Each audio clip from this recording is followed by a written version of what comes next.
All right, guys, so it is 7 o'clock. We will be going live for Smackdown very shortly. This is a very special occasion here, as we normally don't do the WWE live streams, but this is a special night, for a special occasion, and so I'm making a special circumstance. I don't know if it's going to be a full-on tribute show like it was with Mr. Brody Lee, but they're about to do the WWE intro here. I don't know how much commentary I'm really going to do tonight. This is mostly just kind of like just a reaction show tonight here.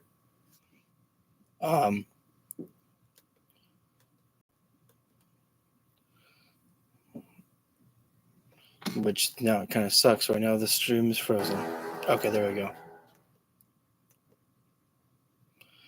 Yeah, so it's a double memorial package graphic that they're doing for Terry Funk and Bray Wyatt.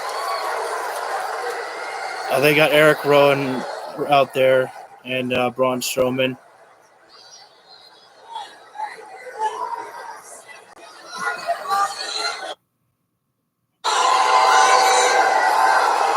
Fans have got their Firefly lights out. Good evening, ladies and gentlemen.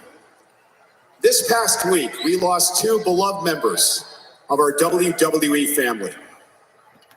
Hall of Famer Terry Funk and the one and only Bray Wyatt. Tonight on Friday Night SmackDown, we will honor their legacy and celebrate their lives. The lives of two incredible men who have touched all of us with their passion, their creativity, and their spirit. Please join us for a moment of silence in our traditional 10-bell salute. This is, I'm not going to talk.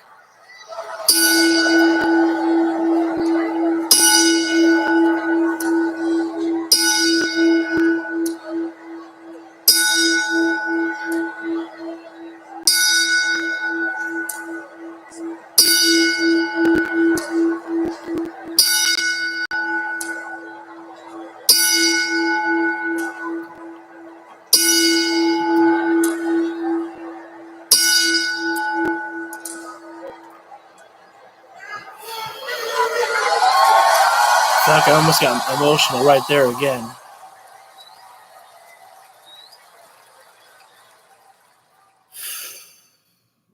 I don't think this is going to be an easy stream to get through here.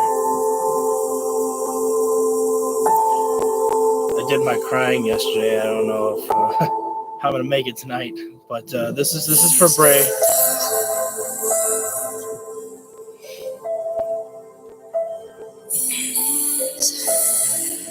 Again, I don't know how much talking I'm really going to do on the stream.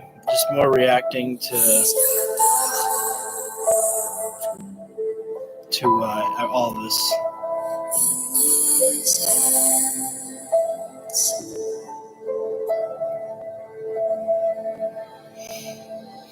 It's our greatest so-called boss here, man.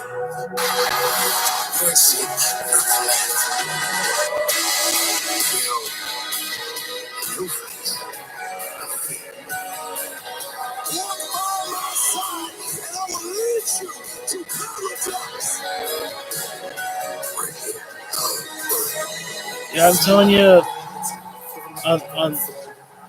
on the Brody Lee tribute, I cried like 4 times. I feel like I'm about to break again. Yeah, you just forget about some of the, like, sometimes you take for granted, just how much stuff that Bray Wyatt did. Just how long he's been in the WWE.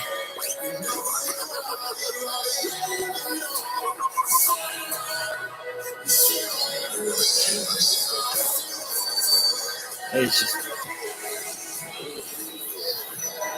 a lot of magical memories that were able to be created by Bray.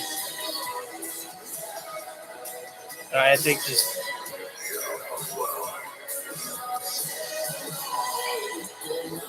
said in the space between the shows.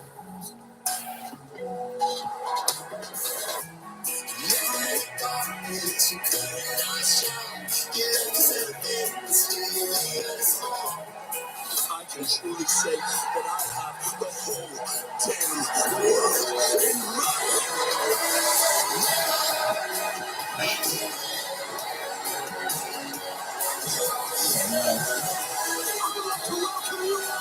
to the era of Warrior.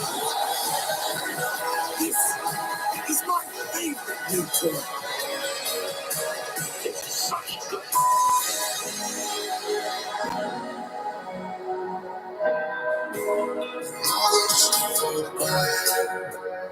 Oh.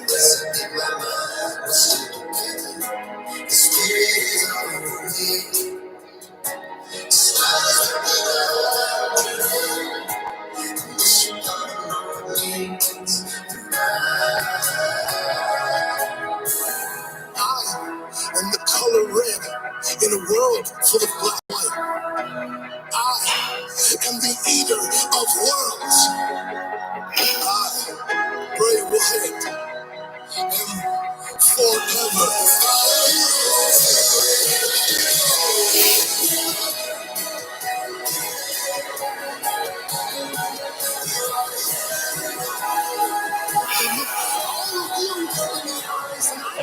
I'm not okay.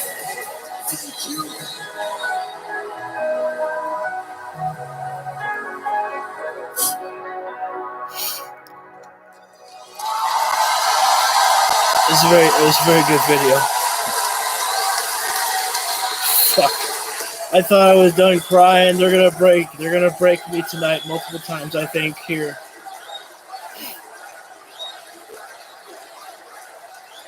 We kind of have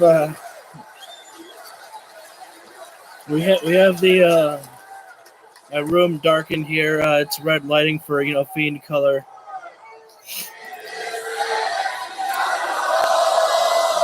Oh god, the fucking fans singing. He's got the whole world in his hands.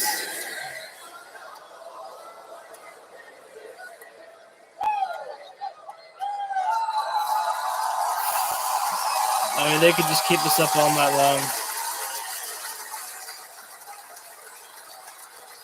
Oh, they've got Bray's rocking chair.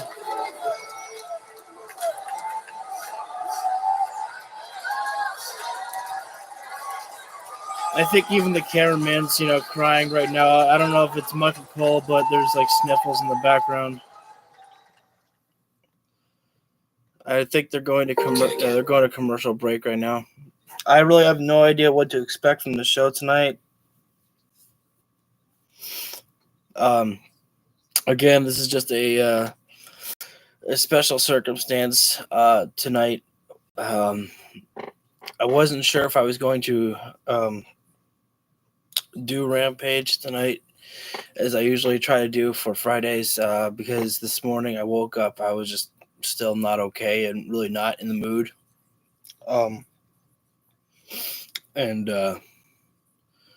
Fuck, I think my eyes are kind of getting red. I'm not crying, but like up corner here kind of hurts.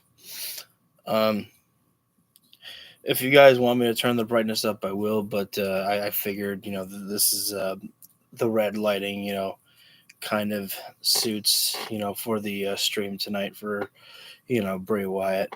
And again, I normally don't do the WWE live streams really anymore.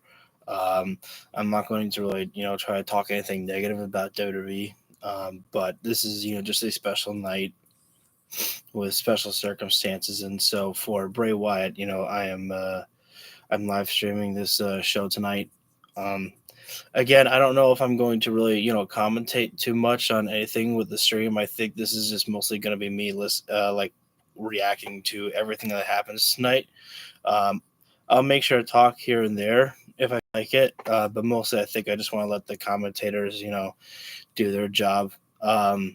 When we get to Rampage, I'll talk, I'll maybe do a little commentating here and there about that, but But yeah, I think this is going to be a pretty just normal stream, pretty much. Just a reaction show, much different than my normal live streams that I do. We are on commercial break right now. They just got through with the Bray Wyatt tribute video. I don't know if we're gonna have anything for Terry Funk as a tribute video, or any wrestlers coming in there to talk about Terry Funk. I don't know about that one, of course, but I mostly heard that they did a lot of rewriting, and they brought Braun Strowman. They even got Eric Rowan / Eric Redbeard, as he's known now, in there, which I was very grateful for, because Eric was there for Brody Lee's tribute show, so I thought it would be really good if they brought Eric Rowan in there for that. So I don't know what we're going to expect from tonight's show of SmackDown, but again, I wanted to make sure and have this recorded for Bray here tonight. I've talked a lot about Bray Wyatt, on my live on YouTube and on Twitter. We're going back live now. Tonight's Friday Night SmackDown on Fox is sponsored by Progressive, a triple threat of protection with home, auto, and more. So now we're getting a celebration video for Terry Funk. Oh shit, Sylvester Stallone.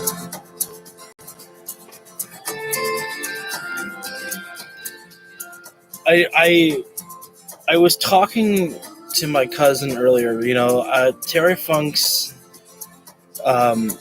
passing is different than Bray Wyatt's. Because Terry, at least got to live his career to the fullest, pretty much, and he got to live a very good life. Where Bray, he had a good life, but taken way too soon. Ladies and gentlemen, a bit later on tonight, Cody Rhodes and will be here. And I just want to talk a little bit about that. Like, I'm hoping that I'm not sounding disrespectful to Terry Funk at all, but the circumstances between Terry and Bray are just very different. And for me, I didn't grow up with Terry Funk, so unfortunately, like, his passing isn't as emotional to me. And I think that's okay for some people, but Bray was. That one hit me just yesterday in ways that I wasn't able to comprehend. And that seems to be, a common theme with a lot of people, is that Bray's passing doesn't even feel real. Like, it's just so sudden that nobody is expecting it and they can't process it at the moment.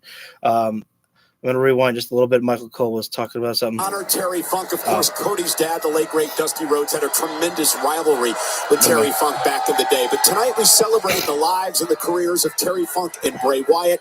Both of those men wanted to do nothing more than entertain you, the WWE Universe. So in honor of them tonight on Friday Night SmackDown, we are here to entertain.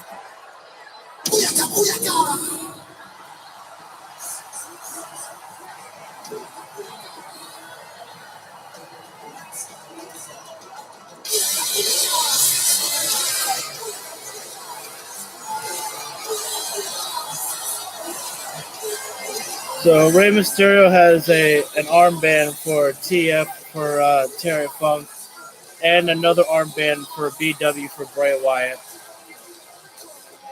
Very, very nice. Introducing first, representing the LWO WWE Hall of Famer, the United States Champion, Rey Mysterio. You're not going to find anyone better to kick off this emotional evening. The Hall of Famer, the legendary luchador, told the audio about his love and admiration throughout his entire life for Terry Funk and Bray Wyatt. But is now the United States champion. In a week from tomorrow, Corey, Rey Mysterio has to defend that title against the former champ, Austin Theory. Will forever reign to pick up right where it left off, as Austin Theory has the opportunity to dethrone a Hall of Famer reigning United States champion at WWE. Is Payback this Sunday or this Saturday?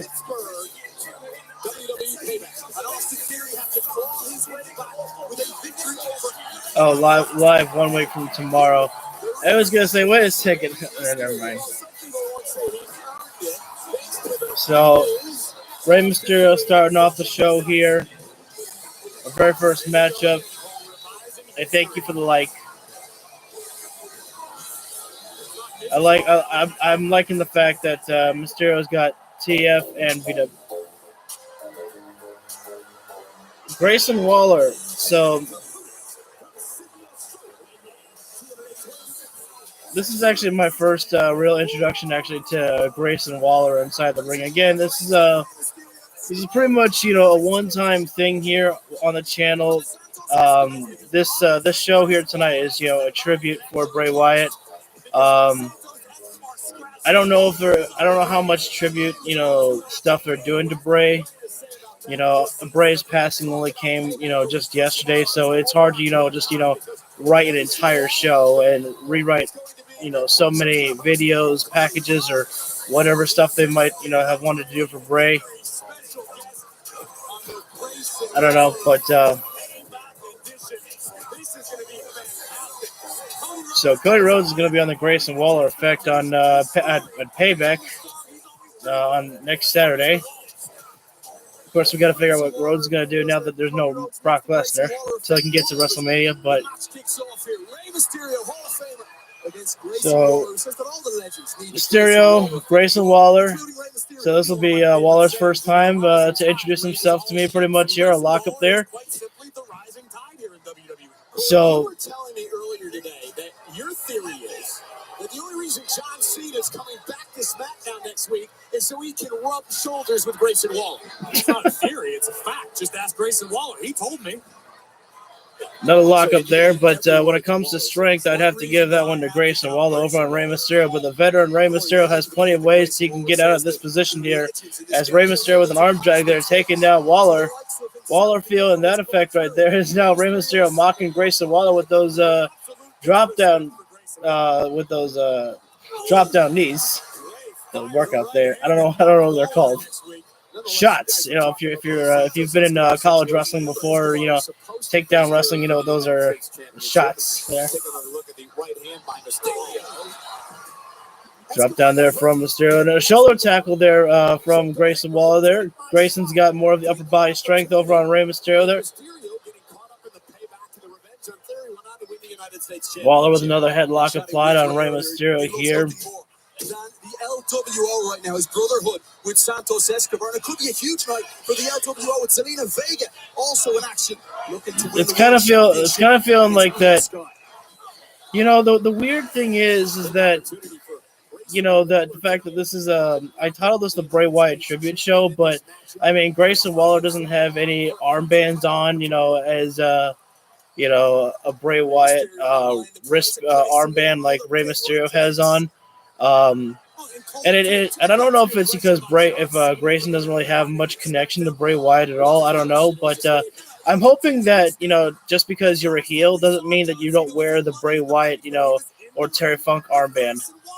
Then again, this is only our first matchup right now. We don't know if those are actually things that are going to be happening the rest of the night.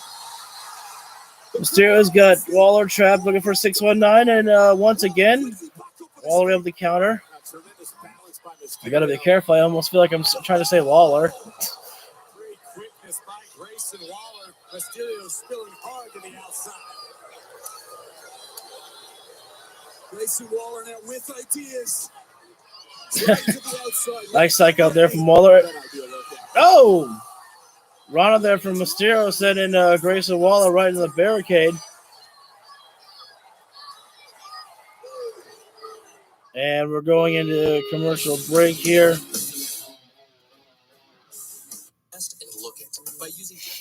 So they did open the show with a Bray Wyatt tribute package. Eric Rowan is actually there.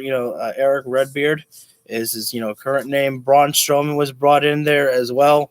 Braun Strowman is out injured, but they flew him out there, so that's that's really nice there. So far, that's like been the only tribute packages that we've had to Bray Wyatt. We haven't had any um, interviews from anyone. Rey Mysterio was out. Yeah, it's I honestly went on YouTube yesterday. Like I was, at first to Bray Wyatt, like I didn't really know how to feel because just like I was just talking and I was like, man, I just like I was just heartbroken, but I didn't really know what I wanted to say. And the more that I was on camera, I eventually broke down and started crying on camera. And I'm not, and I can't make myself cry. I told myself that on the video. I said, I wish I could make myself cry, but I really can't. And then the more I just thought about, because yesterday I said it wasn't about wrestling, it sucked to lose Bray Wyatt, but just you think about the people who lost him. His children, his wife, his friends, his family. It's that's the stuff that really just broke me. Thinking about those people who lost a special person in Bray Wyatt yesterday. But right now we're in a commercial break here. We'll be back soon with Rey Mysterio and Grayson Waller in our opening contest here. I don't know how much stuff we're going to be doing in tribute to Terry Funk and Bray Wyatt, but that's the experience of the show. You just got to sit back and watch and see what WWE will do. I didn't go to check to see on Twitter if they had anything else planned for Bray. I figured just let it be a surprise.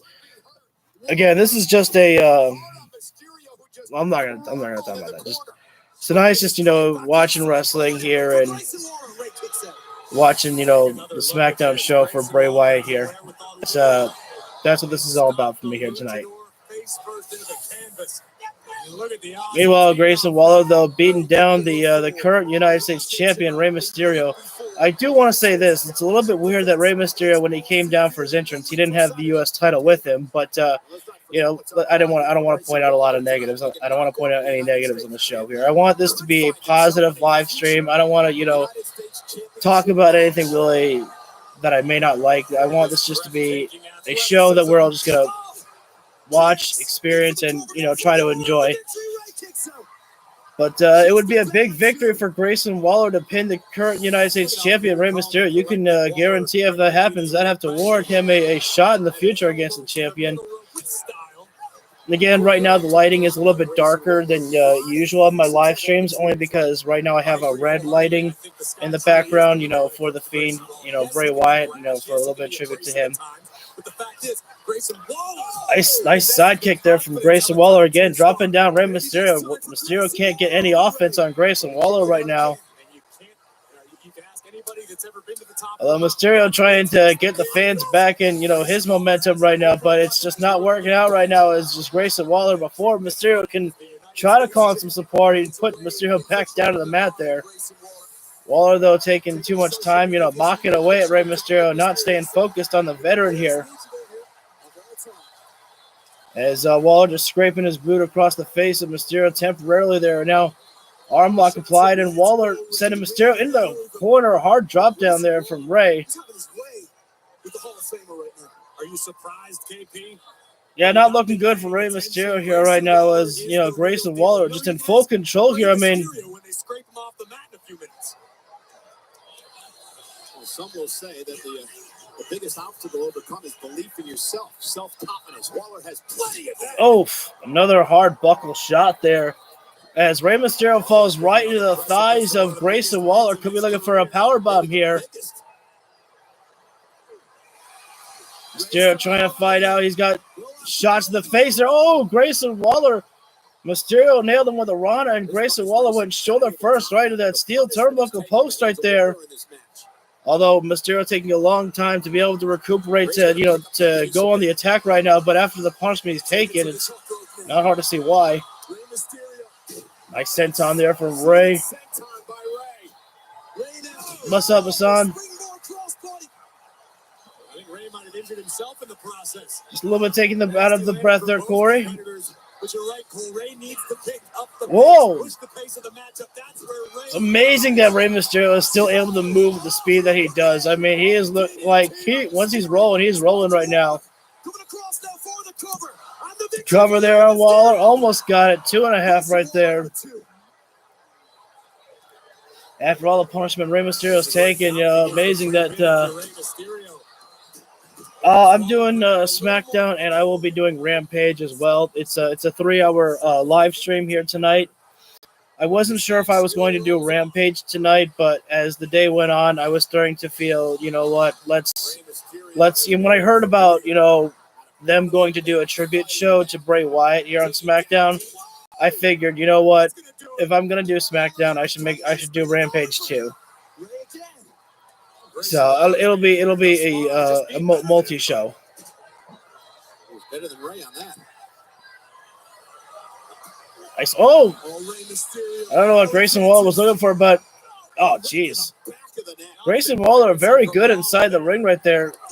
Oh, what the Rey Mysterio senton there. That's not a lot of weight there, but hey, he still dropped the dime. As drop kick right to the kneecap.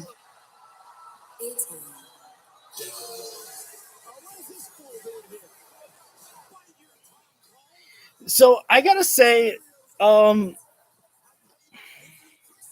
I'm not gonna talk about it. It's a much different tribute show than what they did for Brody Lee and to Bray Wyatt. It's a much different show. I'm just gonna say that right now.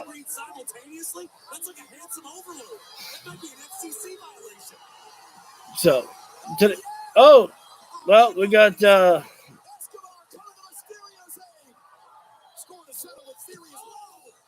What I'm noticing though is that the heels. Today's your niece's birthday. Well, tell her I said happy birthday. Sorry, I missed your message there for a bit, Nathan. What I'm noticing is a common theme right now is that the heels are not wearing the armbands to Terry Funk and Bray Wyatt. I'm hoping that's not a common, theme applied right now. Because just because, you're a heel doesn't mean that you don't wear the armbands. I'm just hoping that that's not going to continue here tonight. Mysterio's got Grayson Waller trapped on the middle rope. 619 coming in, and now Mysterio's about to drop the dime. Austin Theory, this referee is doing a terrible job here. And there's the splash from Mysterio. And the United States champion, Rey Mysterio, gets the victory.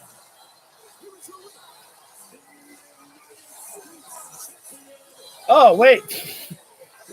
The United States Championship was already down there at ringside, so that's why Rey Mysterio didn't come out with a title for his entrance.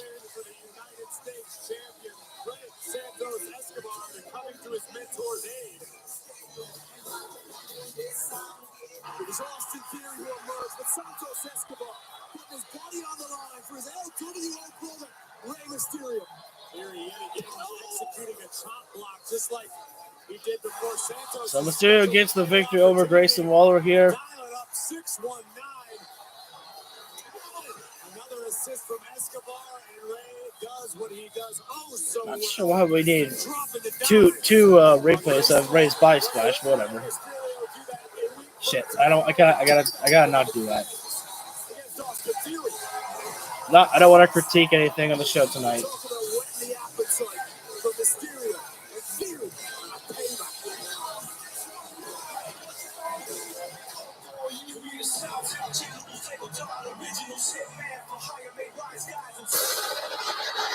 Hey, you want to say something really scary? One of my favorite opening lines. There's a QR code.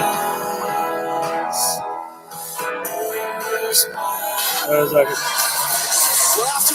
Wait, hang on.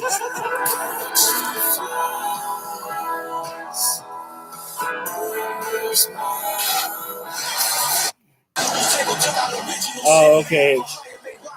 It's going to the WWE really shop, scary? Maybe.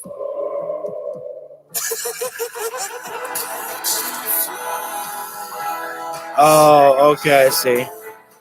So they're gonna post QR codes tonight of they're gonna use QR codes tonight for to take you to YouTube videos to Bray Wyatt's videos on YouTube. At least that's what I believe they're gonna do. I'm gonna keep on scanning every single QR code. I'm just talking about John Cena gonna be there next Friday. Um,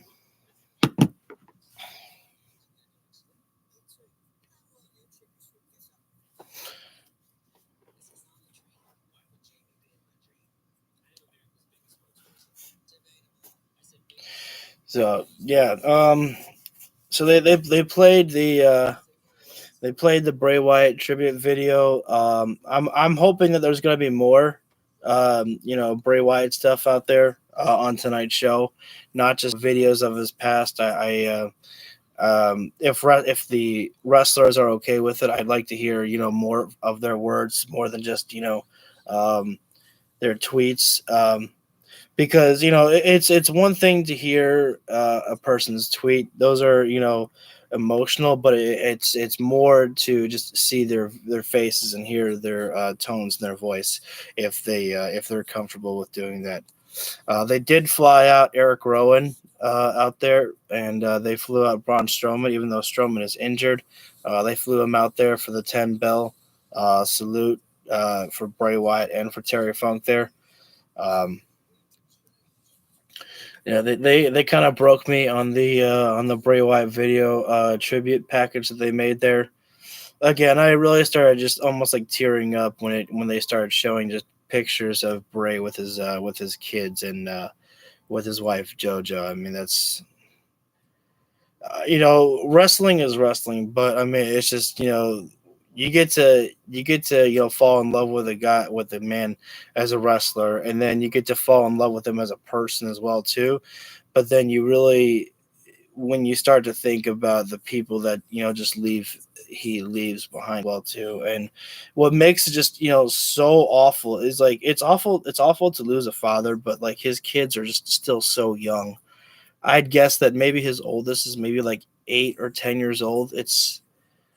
I mean, they haven't, gotten to their teenage years. I mean, these kids, it's just awful. You know, when you think about those things, it's just, and that just breaks your heart. Um, yeah. I'm not. So I didn't check. I didn't check Twitter, X, whatever, to see what type of matches that WWE may have, redone. I had heard that on Twitter that they were like doing a lot of rewriting tonight, um, for Bray. I don't think they want this to be a lot of stories, because in a show like this, it's not really about oh bloodline storyline or anything like that. This tonight should just be just a tribute show really for Bray and for Terry Funk too. I don't want to accidentally leave out Terry Funk. The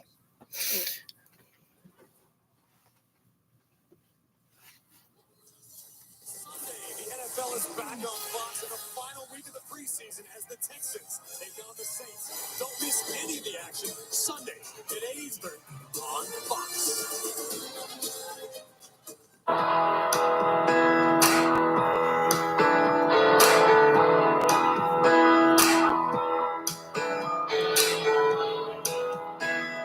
Yeah, so they're just writing down some of the tweets from wrestlers who made posts yesterday. I don't know if you guys want me to read all of them. Just so many people just sending their love to Bray and his family.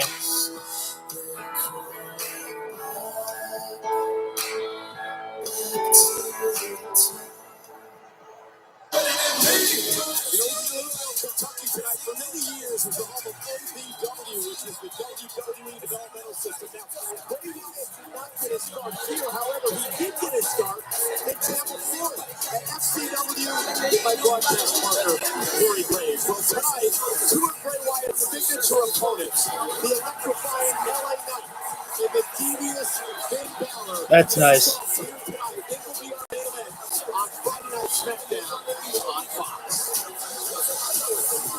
You mentioned FCW, that old dusty warehouse on Dale Mabry Highway in Tampa, where WWE would seem like a bit of a pipe dream for all of us men and women who were scratching and clawing for an opportunity. We can always count on Wyndham, on Bray, to bring a smile to everybody's face, to light up the room, and I will never, nor will anybody who knew her, ever forget that smile. We miss you.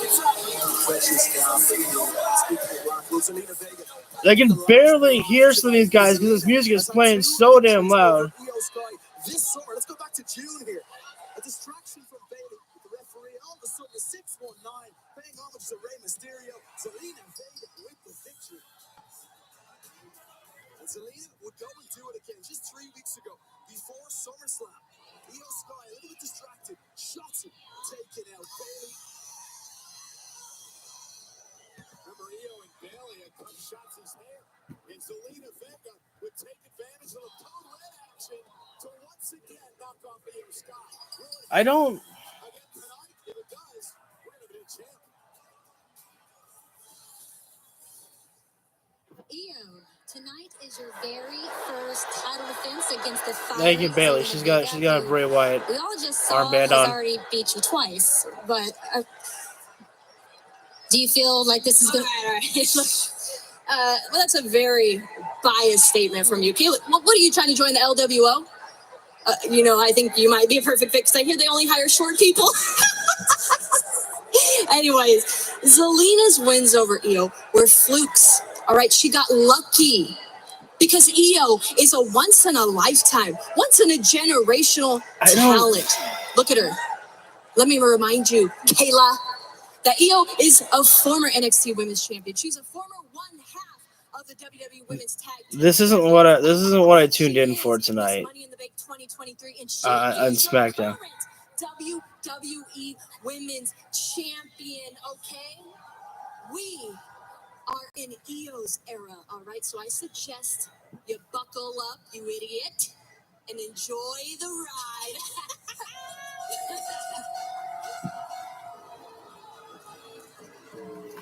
A once in a generation talent, says Bailey. I don't really know if I want to watch this episode of SmackDown anymore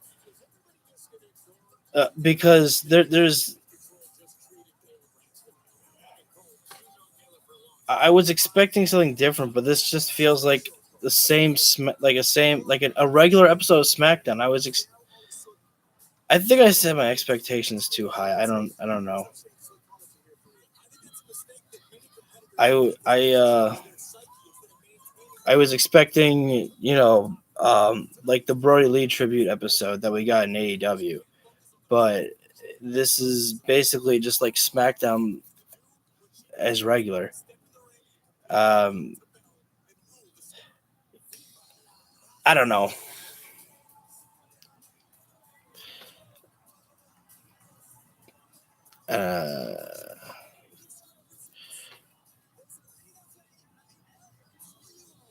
I don't. Yeah, I don't think I'm gonna watch this episode.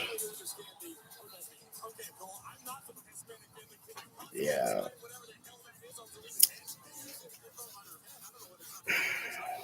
I'm just gonna.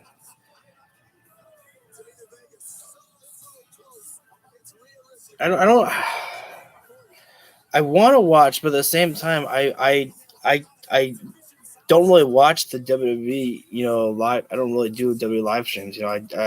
I'm doing it tonight for Bray, but this isn't really like they did the promo video. You know what? I'm gonna keep going. I'm gonna shut up. I'm not sure. I'm gonna watch shit. I do like Zelina Vega's little headphone. headphone ears that she has. I'm gonna do a live stream, like I said. Tonight's for Bray Wyatt, you know. And her opponents, accompanied to the ring by Dakota Kai and Bailey. So it's the, what do they call it? This is the WWE Women's Champion, Io Sky and Zelina Vega. I guess this is for the title here. And we're going into commercial break. So, you know, feel free to put any comments that you want in the chat at all right now. I guess Zelina Vega has beaten Io Sky twice already, and the interviewer was like, "Hey, if she does that again tonight, you're new champion." It's like, all right, yeah, do that.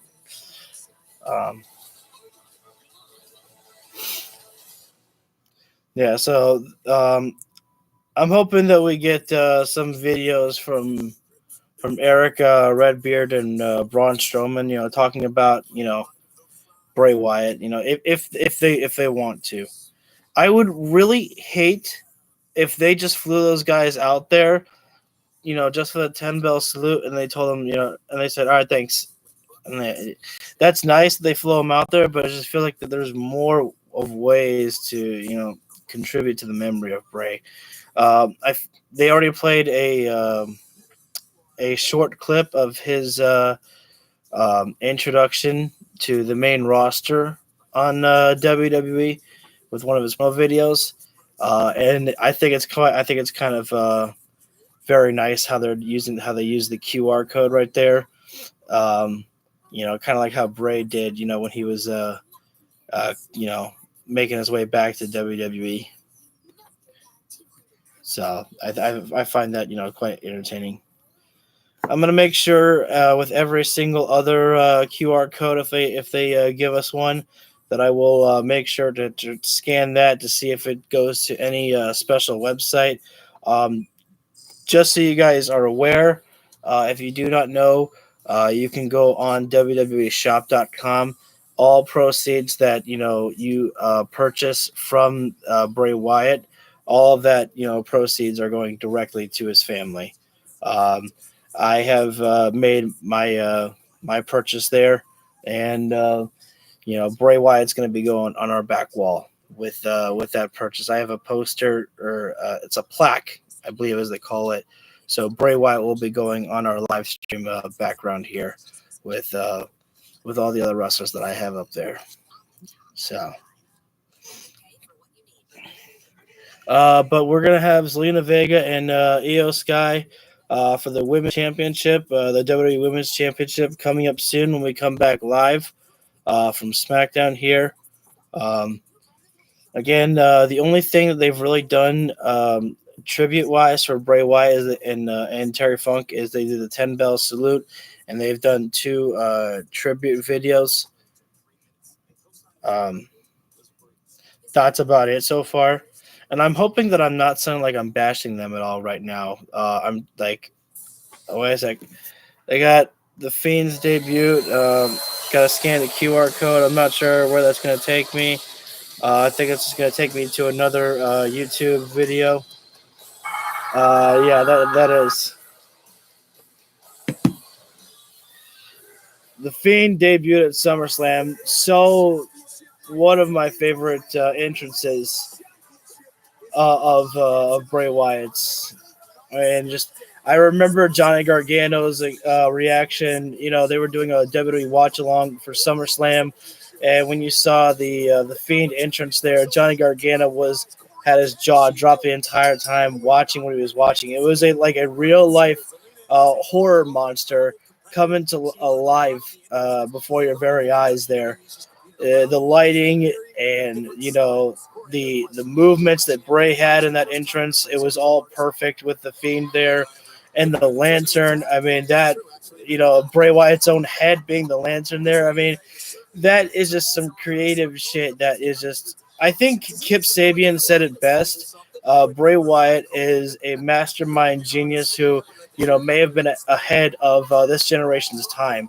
It's just, what a compliment to really give there that, Bray Wyatt could have just been, he was just so creative, was Bray, in ways that I don't think that, that maybe would have taken for granted at times. I mean, there's a lot of things that, that they showed in the tribute video at the beginning that, sometimes you forget about all the stuff that Bray has been involved in at times. When you have such a long career, I mean, remember that Bray Wyatt, when he had that, match with Undertaker at WrestleMania 31, I think it was, Bray Wyatt was carrying the entire promos by himself because Undertaker wasn't showing up, because I don't remember if they didn't want Undertaker there or whatever.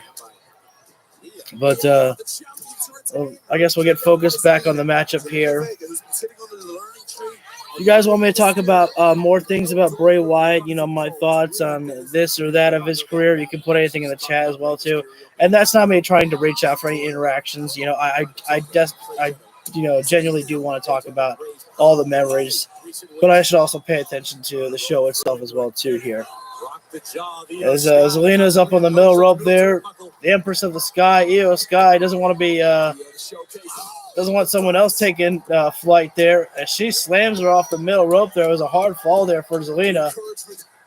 Covered there by the WWE Women's Champion, Io, who immediately locks on a crossface there. Love a good crossface. Crossface, one of my favorite submission holds. Actually, that's not even a crossface. That's more of a chin lock applied there by Io Sky on Zelina. Zelina back to her feet right now. Vote for Zelina Vega. I don't know. That would be a hell of a moment there. Zelina Vega could, if she wins this matchup, she becomes the new WWE Women's Champion. Zelina trying for a sleeper hold there, but Io immediately fights out right there. Back suplex, but Zelina landing on her feet. Kick to the stomach there. Nice combination of blows there from Zelina. Throwing Io face first in the turnbuckle pad. And go around. Zelina, nice lariat there. Takedown there by Zelina Vega. Hammerlock DDT there. Wow, hey. Nice little bit tranquilo right there by Zelina Vega. And now Zelina going back up to the middle rope once again. It's a hell of a distance to make there. Zelina going up to, it looked like she was going to go for a frog splash, but no. Double meteor right there. Great coverage by Zelina. Almost got the victory there on Io Sky there. What was Io's original name? I know it's Io Sky is her new one. What was her Io's original name in NXT? I feel so bad that I forgot about it. Io, nice drop kick. Jesus, that might have knocked out Zelina Vega. That was a shotgun drop kick right to the face there, pretty much. Soaring through this drop kick right on point. This could be the beginning of the end for Ms. Vega. I'm not sure what that is. That supposed to be a clown? I'm not really sure what that emoji is supposed to be there at all. I'm hoping that's not supposed to be disrespectful to me at all. I don't know what I would have done to have warranted that. Nice power bomb there by Zelina. Or by Io. But both women down and out right now here.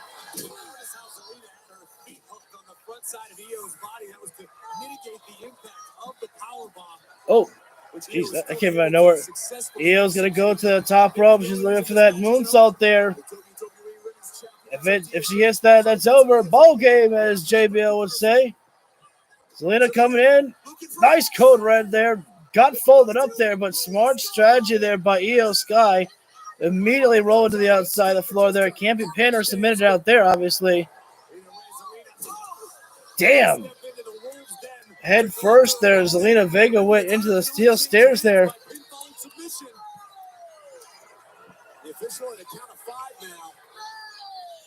Now he's at a count of 5, Cole.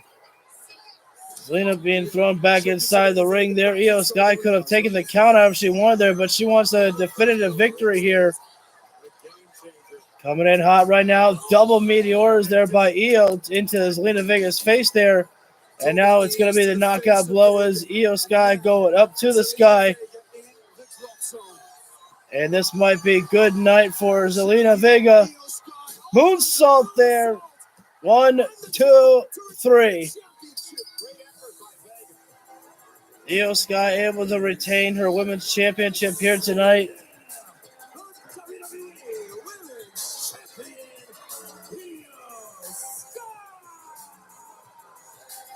Pretty good matchup.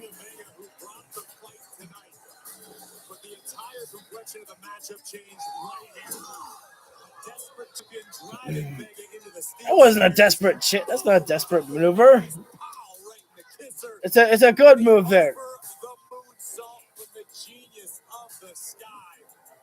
Genius of the Sky. I thought it was Empress of the Sky.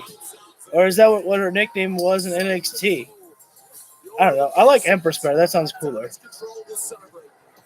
Big win for Io Sky tonight, the WWE Women's Champion, on a night that we celebrate the careers of both Bray Wyatt and Terry Funk. And there's Cody Rhodes. He's following right with Dusty Rhodes. Well, Cody's about to come out next, and a rare SmackDown appearance for Cody Rhodes, who usually would stay on Raw, but tonight's a special night, and so Cody is coming out to pay tribute to Terry Funk, as Cody has a lot of memories with that because of his father, Dusty Rhodes, working with Terry Funk quite a bit there. So that's what we're coming up with next. I wonder. Hopefully, I don't get hit with a copyright because of Kingdom.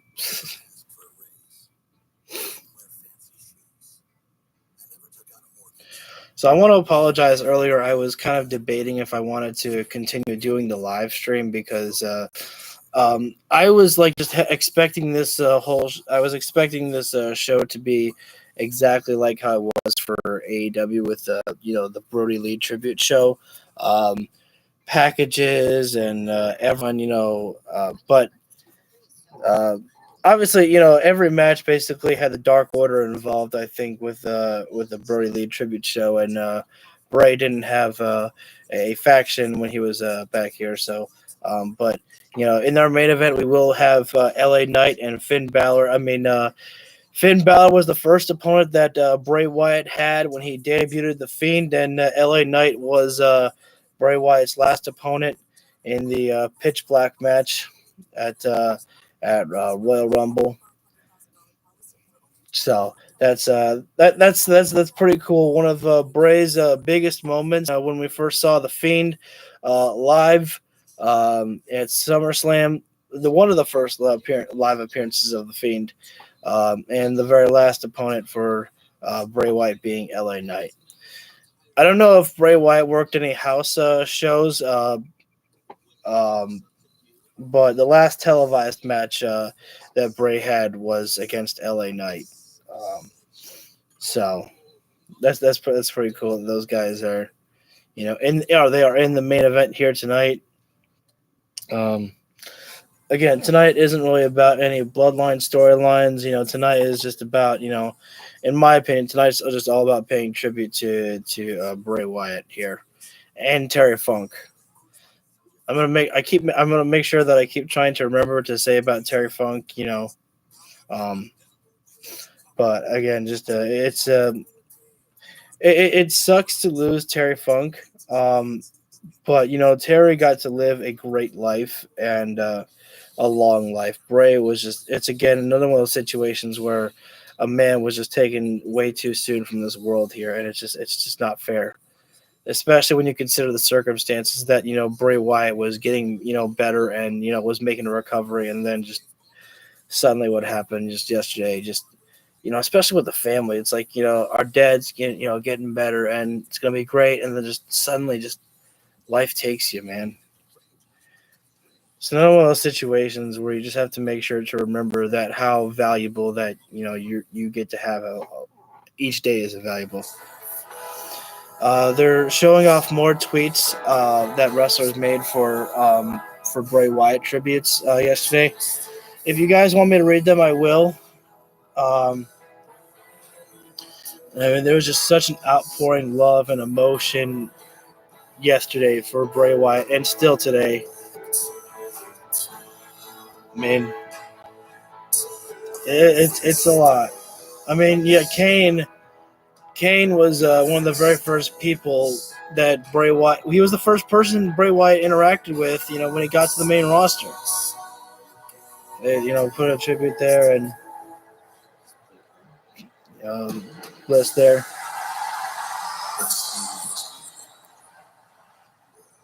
I'm kind of worried about letting Cody's theme song play. Cody's about to come out here to pay tribute to Terry Funk, to talk about him a little bit there.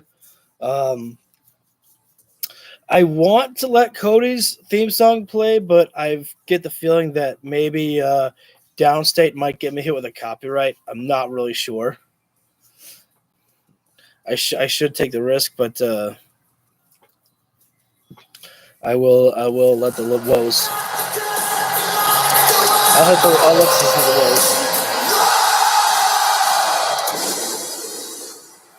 There you go.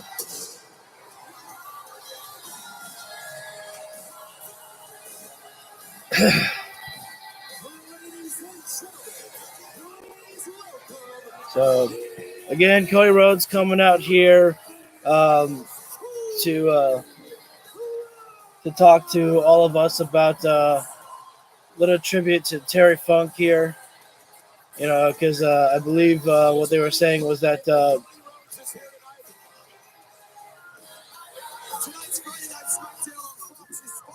Michael Cole was talking to Kevin Patrick, but Kevin Patrick went and said, "You know what?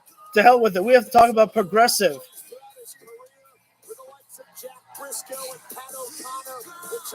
I'm sorry. When I heard I heard Briscoe, and I was like, Jay or Mark? But he said Jack Briscoe. I don't think I've heard of that name before.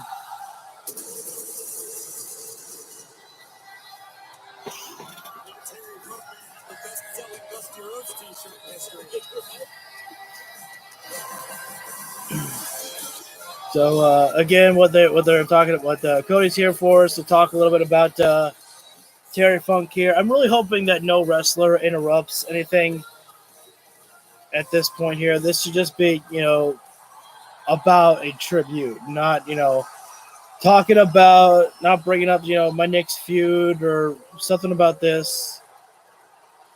That's what I'm hoping that that's what they're going to do.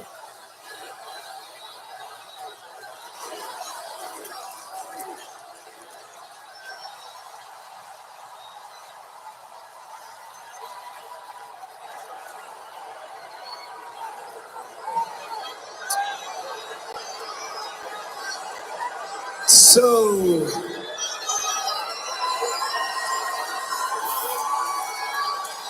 Louisville, Kentucky.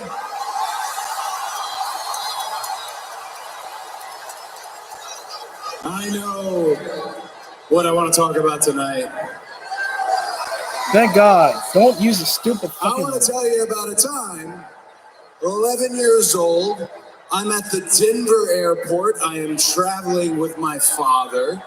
And across the people mover, I hear a man yelling the most peculiar insult. I hear a man calling my father an egg-sucking dog.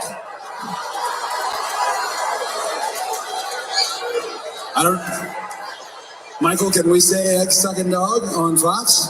Can we say egg-sucking dog? We said it. He had choice words for my grandmother as well. And again, I could not see the man yelling, so I am assuming at 11 years old, we're about to have some sort of domestic incident. What? And then I see him. It was the proprietor of the Double Cross Ranch. It was Terry Funk.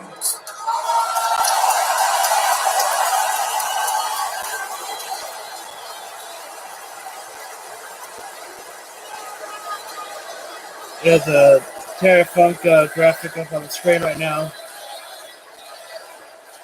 Nice chant there for Terry. Modern nomenclature being what it is, we get to call ourselves, those who get into these rings, we get to call ourselves the coolest thing. We get to say that we are WWE superstars. Now, over the years, we have been called other things. We've been called wrestlers, we've been called athletes, we've been called artists, we've been called competitors. Some of us have been called carnies. But then there's a fabled few who earn the right to call themselves cowboys. And both Terry Funk and Bray Wyatt were cowboys in the best of ways. Very nice there for Now, I have the privilege to talk to you about Terry Funk. Second generation star from Amarillo, one that wore the 10 pounds of gold, and he wore it proudly. A man who went to West Texas State, and out of all the wrestlers who say they went to West Texas State, Terry Funk actually attended classes there. Terry Funk has been a constant in pro wrestling and in sports entertainment for 50 years. Very true. Wrestled his ass off a lot of Terry. And for 50 years, Terry Funk has constantly been changing. There's this little thing called the rub.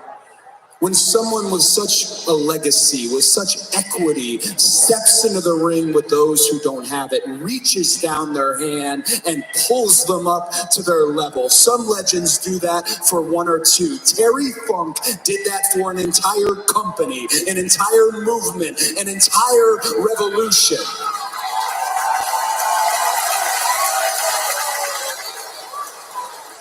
So let us take a look at this Cowboys Hall of Fame career.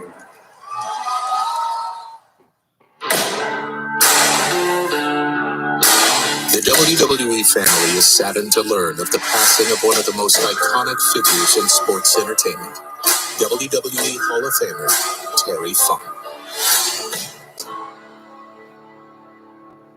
I didn't want to be president. I didn't want to be anything. I knew what I wanted to be since I could walk. I wanted to wrestle. Born into a wrestling family, Terry Funk burst onto the scene with his brother Dory Funk Jr.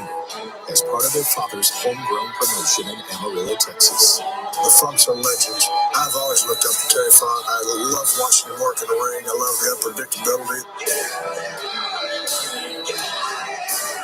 I'm not really saying much because I'm just taking it in. Great performer. I learned a lot from Terry Funk.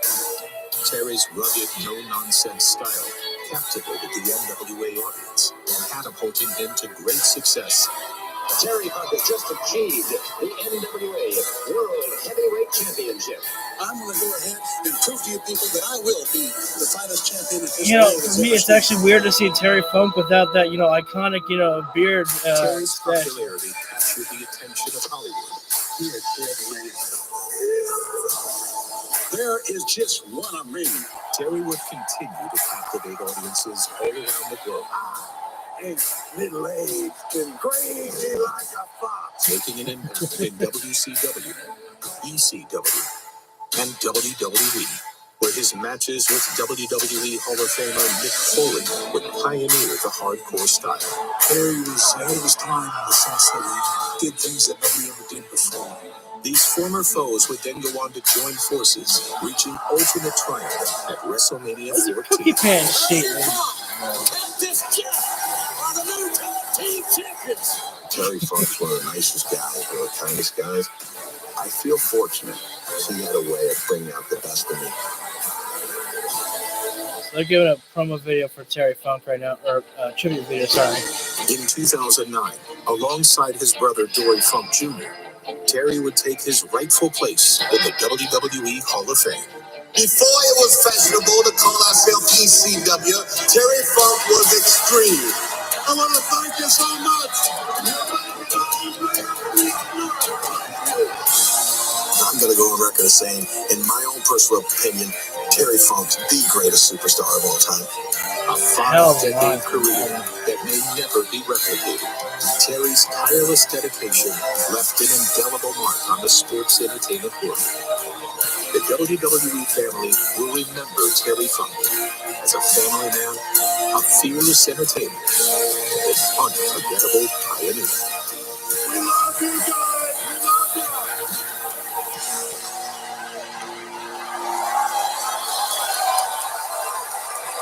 Definitely a nice tribute video there for Terry Funk there. Oh, Cody's still in the ring. Texas to Tokyo, Terry Funk was passionate. He was extremely passionate. Tables, ladders, chairs, hardcore. And I'm so glad I've been given the authority to tell you now that this next tag team match is a Terry Funk hardcore match. Hey. That's pretty cool right there. Hardcore, Terry Funk, hardcore match. All right, the Brawling Brutes and man,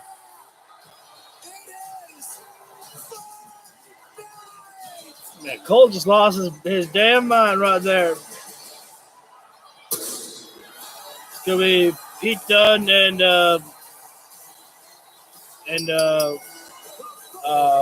Rich Holland. I forget what the other team is going to be. So it's going to be a hardcore match, Terry Funk style hardcore matchup. I'm not sure if we're going to get any flames in this matchup, but hey, you know what? These guys are going to do their best to tear it up with the Street Profits, or whatever the Street Profits are calling themselves now. The new Hurt Business, basically.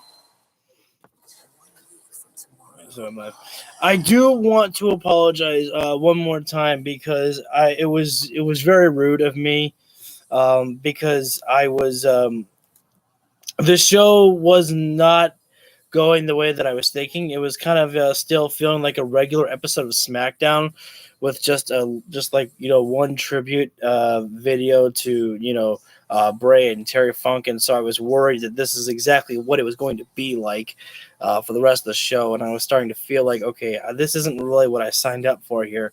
I came here to watch the entire show for Bray Wyatt and for Terry Funk tributes and stuff like that, but and so I almost stopped the stream, but then I had to remind myself. I said, nope, I came here to do this for Bray, and I'm going to watch the rest of the show for Bray Wyatt. So I want to apologize again for that, for what I was saying there. It was very rude of me to do that. So I apologize for that. We're on a commercial break right now. The Brawling Brutes will be taking on the Hurt Business of the Street Profits in a Terry Funk hardcore match. And then our main event is going to be LA Knight and Finn Balor. No sign of the Judgment Day that was on the graphic there. I don't think that we really need the Judgment Day out there. We don't need any, potential storyline of Finn Balor and Damian Priest. I think we just need some good wrestling between, LA Knight, who was Bray Wyatt's last opponent in a televised match, and Finn Balor, who was, part of really putting over The Fiend big time. I mean, I still remember watching that matchup between Balor and the Fiend Bray Wyatt. I mean, again, everything about the entrance was incredible from Bray Wyatt, and then the way that Bray just wrestled inside the ring. I remember losing my mind when Bray took Finn's head and cracked it. I was like, "What the? He looks like he just killed him." I was like, well, how was that allowed in wrestling? What? I was like, that is so fucking dangerous, but it shocked me and I loved it. I love the unpredictability, and I was just like, holy crap, I couldn't believe watching that. I was like, Jesus Christ, and just the way that, how the Fiend just dominated Finn Balor there, it was, one of the best ways to have really put over the Fiend there, and then eventually it led to Finn Balor, taking time off from WWE, and then eventually went back down to NXT to find himself again as the Prince.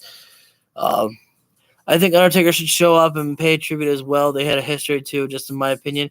I don't know if Undertaker is there. I went on Undertaker's Twitter account, and I was trying to see if Undertaker posted anything on Bray Wyatt yet. Last I checked, he hadn't. But one of the last things that I saw is that Undertaker was promoting his stand-up show, not stand-up comedy, but talking show. That's not the last ride. I forget what they call it. The Last Outlaw. I don't remember what it's called, but I don't know if he's on stage tonight. I haven't gotten the chance to see it, but I do know that Fozzy is playing in the UK, and they actually did something for. They did something a little tribute for Bray Wyatt there, which is very cool.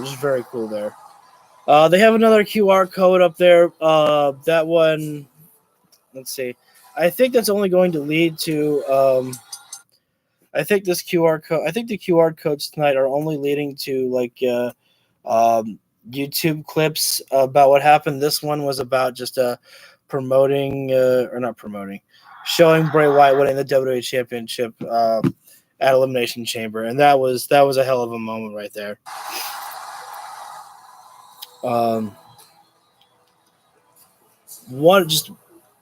One of my favorite images right there is just seeing a man who finally got what he deserved there. I mean, Bray Wyatt winning the WWE Championship. It's basically like for me when I saw Dean Ambrose cash in his Money in the Bank briefcase on Seth Rollins and he won the championship. I shed a small tear that night because, I was such a big fan of Ambrose and he worked his ass off. And I was just like, when is it going to happen? When? And then he got it. And then just seeing Bray Wyatt, so many people were like, when's it going to happen? Bray Wyatt deserves it so much. And then it finally happened. We can talk about the after effects about, what happened at WrestleMania with Wyatt and Orton. But, it's just the fact that Bray got to have the championship too. I mean, it's something that you need to remember to appreciate because it's just like not everybody gets to have that there.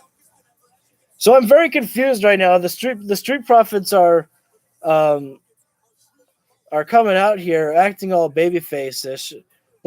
Didn't they attack didn't they attack the Brawling Brutes or something like that like a week ago? I haven't been keeping up with WWE. Again, this is not going to be something we're going to do every week. Just a reminder, this is only tonight for Bray Wyatt here. Although I just wish that everyone was wearing the armbands for Bray Wyatt there. I don't know if they came prepared. WWE came prepared for it. I mean, I wouldn't think it would be that hard to create those armbands. Whatever. But this is a Terry Funk hardcore matchup here. So this is tornado style, which is exactly how it's supposed to be. Texas style tornado hardcore matchup here, as Pete Dunne working over on Montez Ford and Dawkins working on Ridge at the moment. Again, this is no disqualification out here, no count out, so these guys can go as long as they want here. As the bruiserweight Pete Dunne obviously working all over. Oh, he's grabbing at the ear there. That's that. There's no rules in that one. They had to scrap the original plans with the passing of Bray. See, my cousin was telling me that he heard that Bray Wyatt was supposed to come back tonight. I don't know if that's true or not. I know that I heard on social media that they did some rewriting here for Bray Wyatt, which is very nice. That's what they should. That's the proper thing that they were supposed to do. It's supposed to be a tribute show. It doesn't matter about the wrestling. It's the wrestling's great and all, but what matters is just putting on one of the best performances and sending the love to Bray and his family. Rich. Knee strike from Ridge Holland. Ridge taking Angelo Dawkins all around with a hammerlock spin. Nice DDT there actually by Ridge Holland there. That was Montez Ford. That one's Angelo Dawkins there for a moment. Sorry. Nice roll through on the frog splash there by Montez Ford there.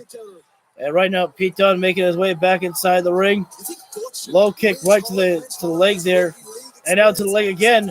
And right now, Pete Dunne having to wrestle this matchup by himself here right now as his partner. Whoa, nice slap across the chest there. But the Street Profits are beating the hell out of Pete Dunne here right now. Nice face crusher there. Double flapjack there from and Montez telling Pete Dunne to, go down low with a little bit of sucking right there. Street Profits, bringing out a new aggressive side to themselves. Definitely, I'd have to imagine that's, due to the influence of Bobby Lashley. As Lashley is not here at the ringside with the Street Profits. Lashley is, though, at the show. Pete Dunne off the top rope. The moonsault there, taking out the Street Profits. And I think wait a second. Ridge Holland's about to use Pete Dunne as a battering ram right now. Using his feet there. Hey, thanks for the second like, guys. We need some weapons brought out here. This is a Terry Funk hardcore matchup. Start grabbing the ladder. Start grabbing the tables. Grab something. You've got the opportunity to get hardcore here. You got to live up to it. Hardcore slapping around with your own bodies. That's hard hitting and great and all, but we need some weapons here. Exactly. The fans are cheering for the blood loss. They want the tables.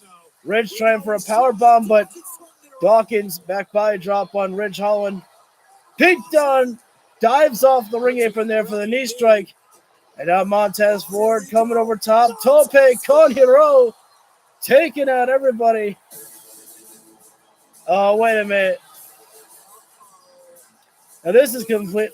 Well, unfortunately, this is a Texas-style tornado or Terry Funk hardcore matchup, so that does mean no disqualification. So Bobby Lashley can do whatever the hell he wants by coming out here.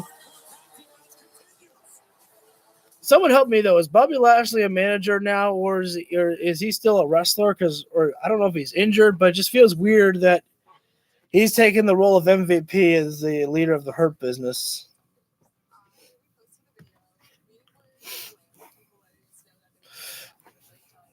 I just want to point this down a little bit here. Oh, you can't even see it. Just making sure. Showing off Brody. I don't really have any. If I had any, I would have worn like a Wyatt family or a Bray Wyatt shirt, but I didn't have any. The almighty manager. Yeah. I mean, he looks weird. Bobby Lashley's coming out in suit, jacket. He got glasses on and everything. He looks weird, But yeah, I don't have any Wyatt family merchandise, and I wish I did. I just wasn't really shopping on WWE Shop for quite some time, and I would have brought something. I would have worn something for Bray Wyatt, but I just don't have anything other than an action figure of Bray's. But I think Bray Wyatt's action figure is actually in my action figure chest. But I did purchase something off WWE Shop for Bray Wyatt. Again, if you have the money, there are some things that are actually being put on sale for Bray Wyatt, which I don't think is the right move by WWE. They've dropped down some prices on Bray Wyatt's merchandise, but all the proceeds are going to Bray's family. But I guess in a way that's a good thing. If you drop the prices down, that might, lead people to, buy more. So that way more money is spent and then will go to Bray's family. So, there's t-shirts up there and there's plaques that you can get. The plaques are only like $30 there. So it's actually a reasonable price there to get something that you can hang up on your wall from any moments of Bray's career. Vote for the Street Profits as the Hurt Business. Yeah, I don't understand which one they are, Hassan. Whether the Street Profits or the Hurt Business. It's very confusing to me. I didn't. So, but this is a Terry Funk hardcore matchup, and then our main event again is LA Knight and Finn Balor. Although the fans are chanting for tables, but we have not gotten any tables right now. This is just a tornado matchup so far here. But the Suit Profits, yes. Oh, that's great. Oh, wait a minute. You know what's weird, though, is that, Bobby Lashley is out here, watching over the Street Profits. Sheamus should be out here then. Unless Sheamus has taken 5 after last week with his matchup with Edge. I don't know. But, it's always one of those things. It's like if one wrestler is out there, you send out your other ally. Again, this is a no disqualification here in this hardcore matchup here. So Bobby Lashley can do whatever he wants right now. Right now, Lashley staying fair as Ridge Holland comes in there.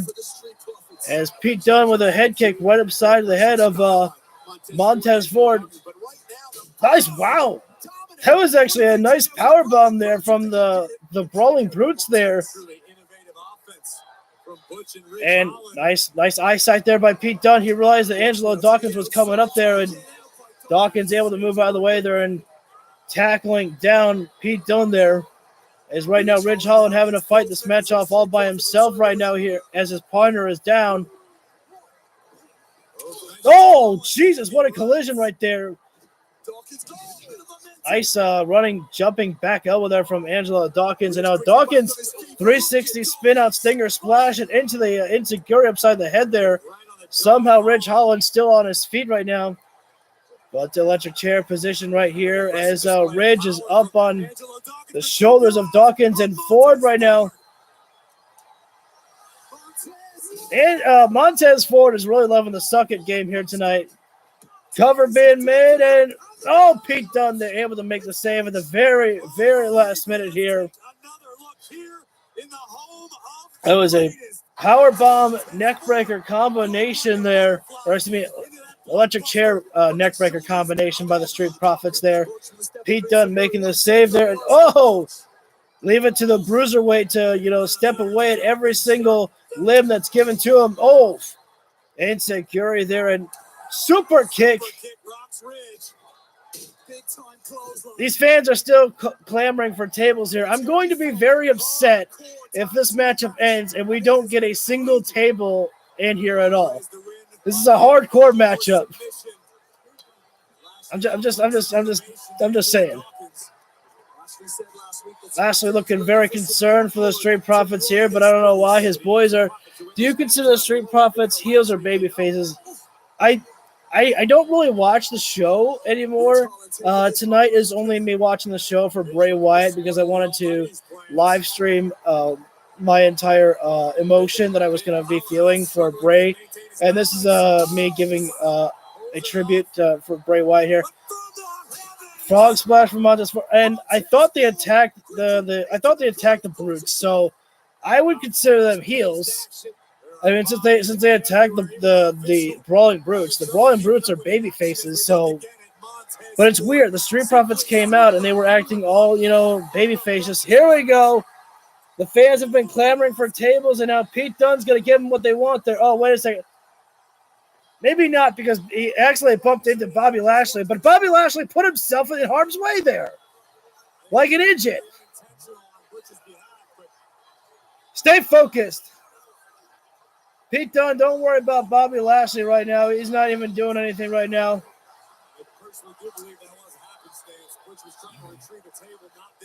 Rich Holland right now, he's got the table in place there. Pete Dunne better stay focused. He better get inside the ring there and stop looking at Bobby Lashley's, beautiful face. My niece is not here yet, but you see her tomorrow. Oh, awesome. I will be live for Collision tomorrow. Montez Ford, he sets up the table for himself here. At least I think I'm going to be live tomorrow. I don't think I have anything planned for work at all. Yep, I'll be able to be live for that. Rich Holland, he's got Montez Ford up. I don't know what he's got planned right there, but... Well, wait a second. Fire Samoan drop DDT combination by Rich Holland there. Pete Dunne. Oh, he's got the fingers. And he snaps the fingers of Angelo Dawkins there. Headbutt there. And now Dawkins is laid out on the table there. That table looks like it's already been there right there. Oh, and there's Bobby Lashley right there. Making the spear right there. Cutting Pete Dunne in half there. Oh, and a Gamagura kick there by Montez Ford there. And that does it right there tonight for Rich Holland. Thanks for coming.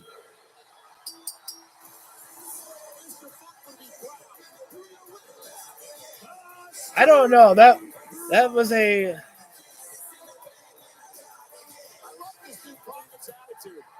I don't like... there was no chairs. There was no kendo sticks. There was no other weapons other than a table spot. This was a very weak, hardcore matchup, in my opinion. I'm just being honest. It was a good match, but when you expect hardcore, you want to see some more weapons, not just a table spot. And again, that's why you bring down an ally with you. When Bobby Lashley came out, he was the one who. I don't like that the Street Profits are still pandering to the crowd here. I don't understand. What are you? This is my special place. All my fireflies can feel safe. Wow, we're gonna have so much fun in here. There is the megastar. He's made a habit out of embarrassing the Miz lately. We'll revisit Monday's mortifying moments next on SmackDown. So our main event is coming up right now. It's going to be, coming up next. It'll be LA Knight and Finn Balor here. They just did another QR code there with it being of showing the first episode of the Firefly Funhouse. Yeah, I'll be honest. When I first saw the Firefly Funhouse, I didn't know what to make of it. I thought it was pretty childish. Bray and Terry gone just a day apart from each other. It really is like Bray Wyatt. When I got the news of Bray Wyatt, like literally, I remember where I was. I was just home, and I was working on writing one of my stories, and I was about to get ready to go live for a Ring of Honor live stream. I just went to check Twitter to see what matches are going to be on the stream. And I was like scrolling through social media, and then I saw Triple H's post, and I was like, "What?" I was like, "No, this isn't real." I was like, I heard that he was on a verge of coming back, and like a lot of people, it left them speechless, and they didn't really know how to react to it all. And some people, it still wasn't sitting in that this is actually a reality of what happened, and it was the same way for me when I, heard the news about Kevin Conroy passing away. I just logged on Twitter, and all of a sudden, you just expect nothing of Twitter. You're just like ready to see memes or stupid people arguing about something on wrestling. You don't expect to hear something about this. It just shocks you. You don't expect that. You expect to get that type of news from a notification on your phone or your friend texting you. You don't expect to go on Twitter and just see that. And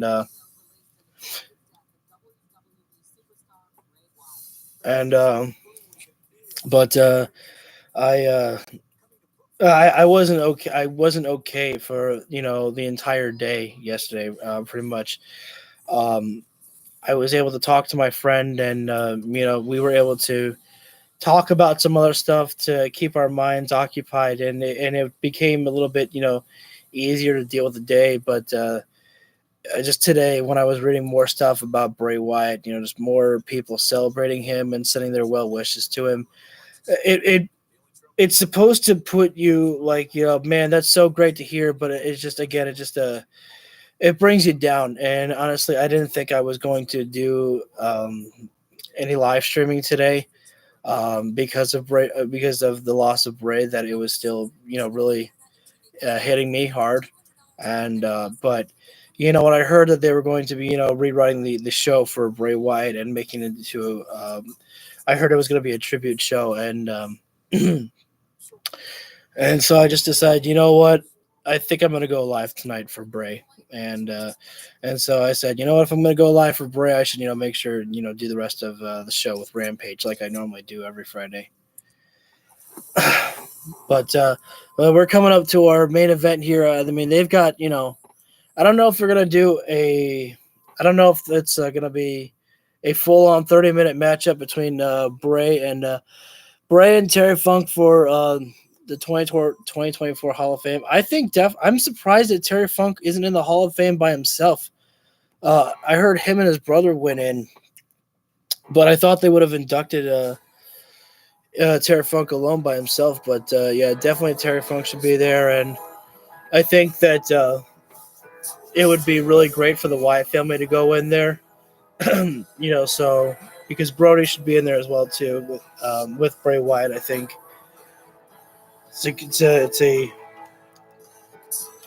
it'd be a great moment for both men to have.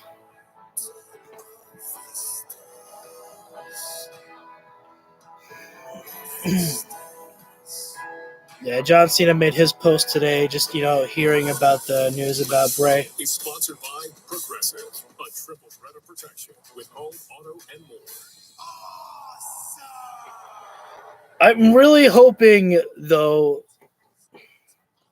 like they're showing a replay of Miz and LA Knight on Monday. I'm really hoping that this doesn't mean that Miz is going to come out here in the main event with LA Knight, with LA Knight's match, because this matchup is supposed to be, for Bray Wyatt. I don't know. I don't really care to see much about, storylines here tonight.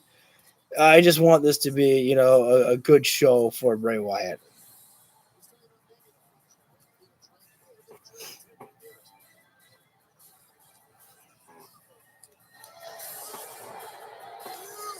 But I'll make sure to do my best to give WWE the benefit of the doubt. Wow. When I heard that Tozawa beat The Miz, because of LA Knight, I figured that LA Knight, actually, got involved or something. LA Knight was Bray's last opponent. Yep.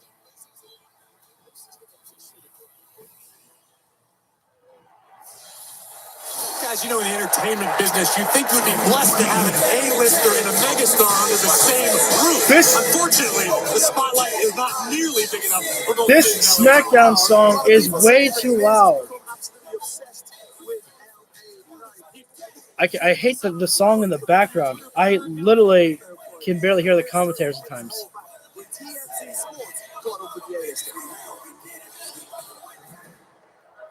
Liz, what up, bro? What's up, man? How are you? Hey, what's up with this beef with this guy, LA Knight? Like, you guys are going at each other. You know who he is? Yeah. You know who he is? Well, he's pretty popular. Popular? Yeah. So popular that you're following him into the story. He's a fan. He is like a Napster on space. Vanilla Ice, LA Knight, they're all synonymous. If he keeps disrespecting me the way he's disrespected me, he's not going to make it to WrestleMania in Philly. Is that a threat or a challenge? Is that a threat or it's a promise? All right. I gotta rewind. I missed the pop. Challenge? Is that a threat or it's a promise? Missed the LA Knight pop.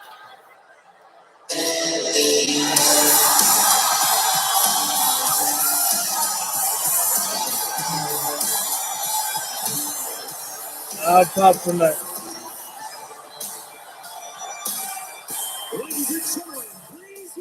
I'm still just upset. I don't know if some of the people brought their own like Bray Wyatt armbands. There's only been like 3 people that have had the Bray Wyatt armband. Bailey had her own. Rey Mysterio came out with one, and then Santos Escobar had one. But nobody else on the show has had one tonight. It's just a small little piece that means a lot. I think it's just kind of disappointing to me that not a lot of people have it. The Knight's got a microphone. You elected, in your jaded opinion, he had his way with anything. He sneak attacks the Miz. Yeah, it's a little thing that goes a long way.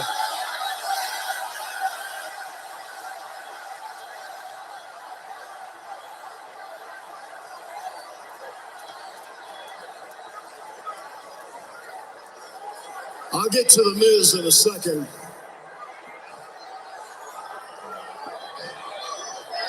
But from what I can tell, tonight's about Bray Wyatt.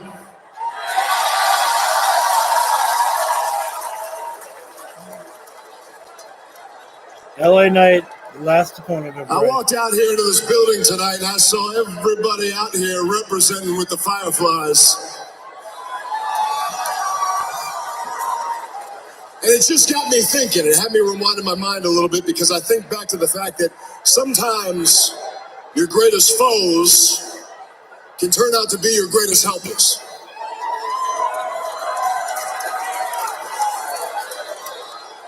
Now, let me just go ahead and be honest about this. Bray Wyatt and I, we went through hell. That guy did everything imaginable to me, and I did everything that I could back to him. And through that, you know what he was doing? He was getting me ready for anything.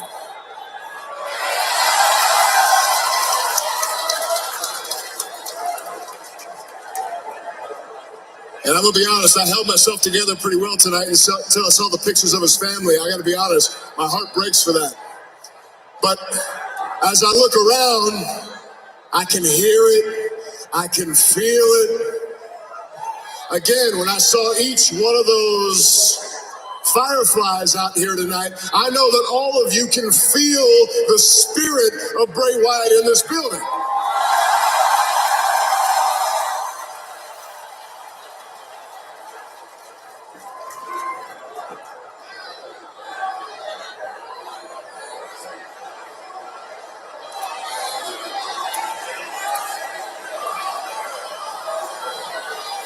They should dim the lights. The fans got the phones out.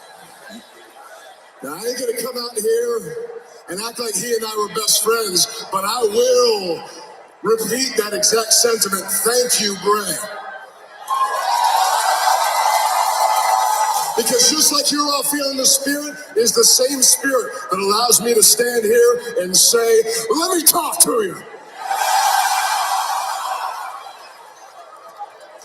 The Miz gets on the screen, he goes to TMZ, goes anywhere he can. He says the same tired old material. Oh, the LA Knight's just a fad. I'm sorry, I have too much bass in my voice right now. LA Knight's just a fad. LA Knight is he's yesterday's news. Well, guess what, bud? If I'm just a fad, I'm okay with that because you never were. Nobody ever cared about you. Even when you had a stunt double, he was the star. Oh, ouch. Even when you talk about your championship reign from 12 years ago, and good for you, you were background to a story about The Rock and John Cena. Tell me what he's telling lies. Yet still you want to talk about me. So, I tell you what, you say that you want to end LA Knight. If you're looking for the end of LA Knight forever is a mighty long time. So I'll tell you this, anytime, anywhere, Smackdown, Raw, hell, we can go to TMZ. I will show you once and for all, whose game is it with everybody saying. Yeah.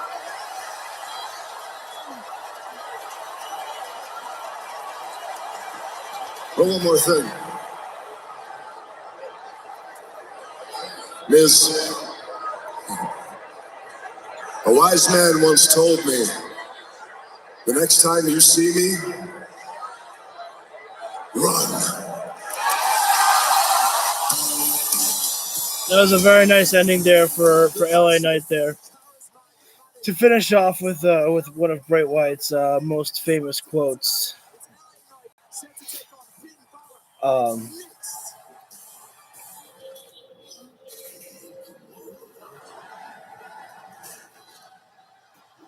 Yeah, they're posting the QR code for you to scan to take you right to Bray Wyatt's return at Extreme Rules. And damn, dude, that one for me, it was so entertaining to watch. That return at Extreme Rules. I've heard people say that will go down as one of the best returns ever in WWE history, and I agree. I mean, that was just telling a complete movie of a story right there. All of the Firefly Funhouse characters coming to life, and then the Firefly Funhouse itself.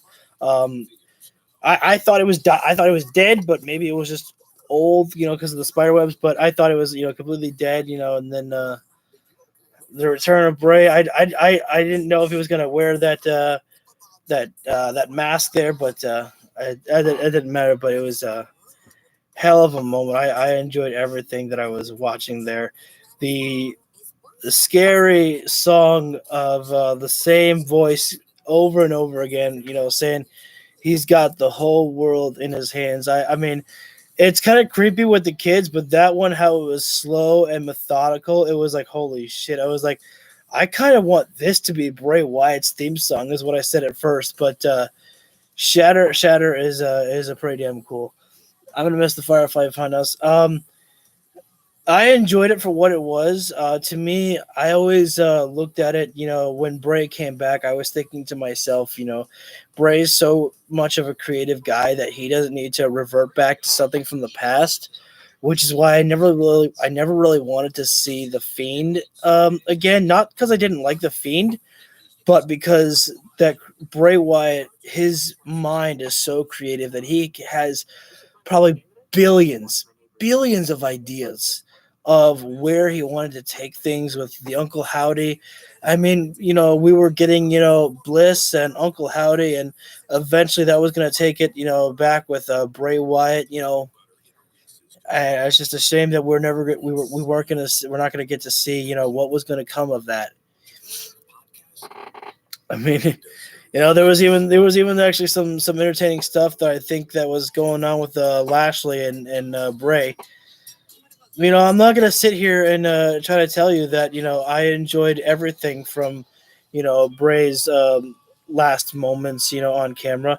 There were some things that I wasn't a fan of, and that's okay. That's okay to say. It's okay to talk about some of the things that you didn't like about, Bray Wyatt. Not everything that happened in Bray's career is, going to be perfect. And, it's not something that you want to talk about, when a man passes away. But it's not like you have to pretend that everything was perfect. Well, it's like when we were supposed to potentially see him wrestle as Sister Abigail. That was weird, and thankfully we didn't get to see that, because that would have been just weird to see. But but we have our main event here: Finn Balor and LA Knight coming up soon. John Cena is going to be returning once again to SmackDown next week. Again, this is just tonight. We're just live streaming SmackDown. I don't, if you're new here for WWE alone, I don't really, watch the live. I don't really watch the shows. Again, tonight is just for me doing this for Bray Wyatt. Which is why we have the red lighting in the background here for the Fiend. Jimmy Uso is going to be back there for you guys, so.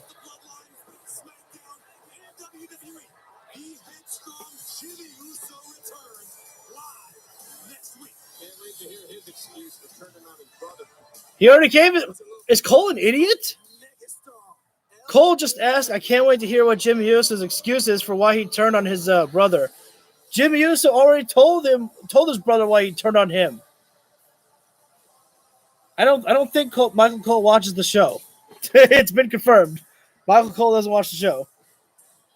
But outcoming here is Finn Balor alone with no Judgment Day, which is good because again, this is the tribute, the Bray Wyatt tribute match here. That's what they said, and so we don't need any potential, Damian Priest, Finn Balor, dissension here. This is just about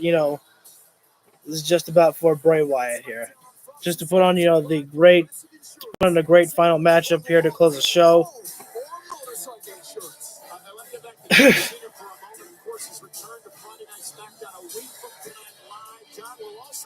Be making his first ever trip to India for the Superstar Spectacle Live event on September 8th. Again, John Cena. I'll give Finn Balor a pass, for not having a Terry Funk Bray Wyatt armband on, because he's got those long sleeves that he wears there. But yeah, just nobody's been wearing them. Nobody. I don't know if when I'm not going to talk about it. I don't want to keep making comparisons to the Brody Lee tribute show to the SmackDown Tonight show. Balor and Wyatt did battle on multiple occasions all over the world. With the Demon versus Bray, the Fiend versus Finn, Finn versus Bray at SummerSlam one year.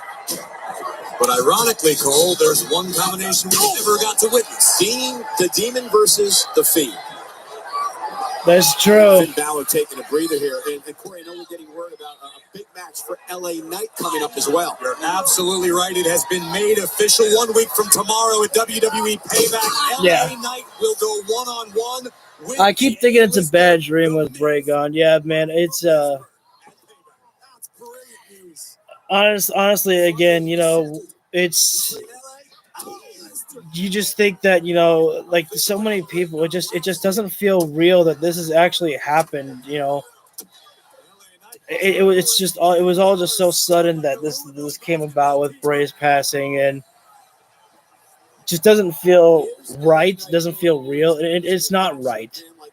Because again, I just the thing that just breaks everybody is it really hurts to lose him, but you just think about Bray's family, like his kids are still so young, not just him and JoJo's kids, but Bray has been married twice. He's got 2 kids from his past marriage, and they're still so young as well too. I don't know their ages, but I'd have to imagine that his oldest child is maybe 8 to 10 years old. They're going to commercial break right now. The final potential Bray Wyatt video that they're showing right now is Bray's return video, or return promo when he was on SmackDown there, when he thanked the fans for being there for him.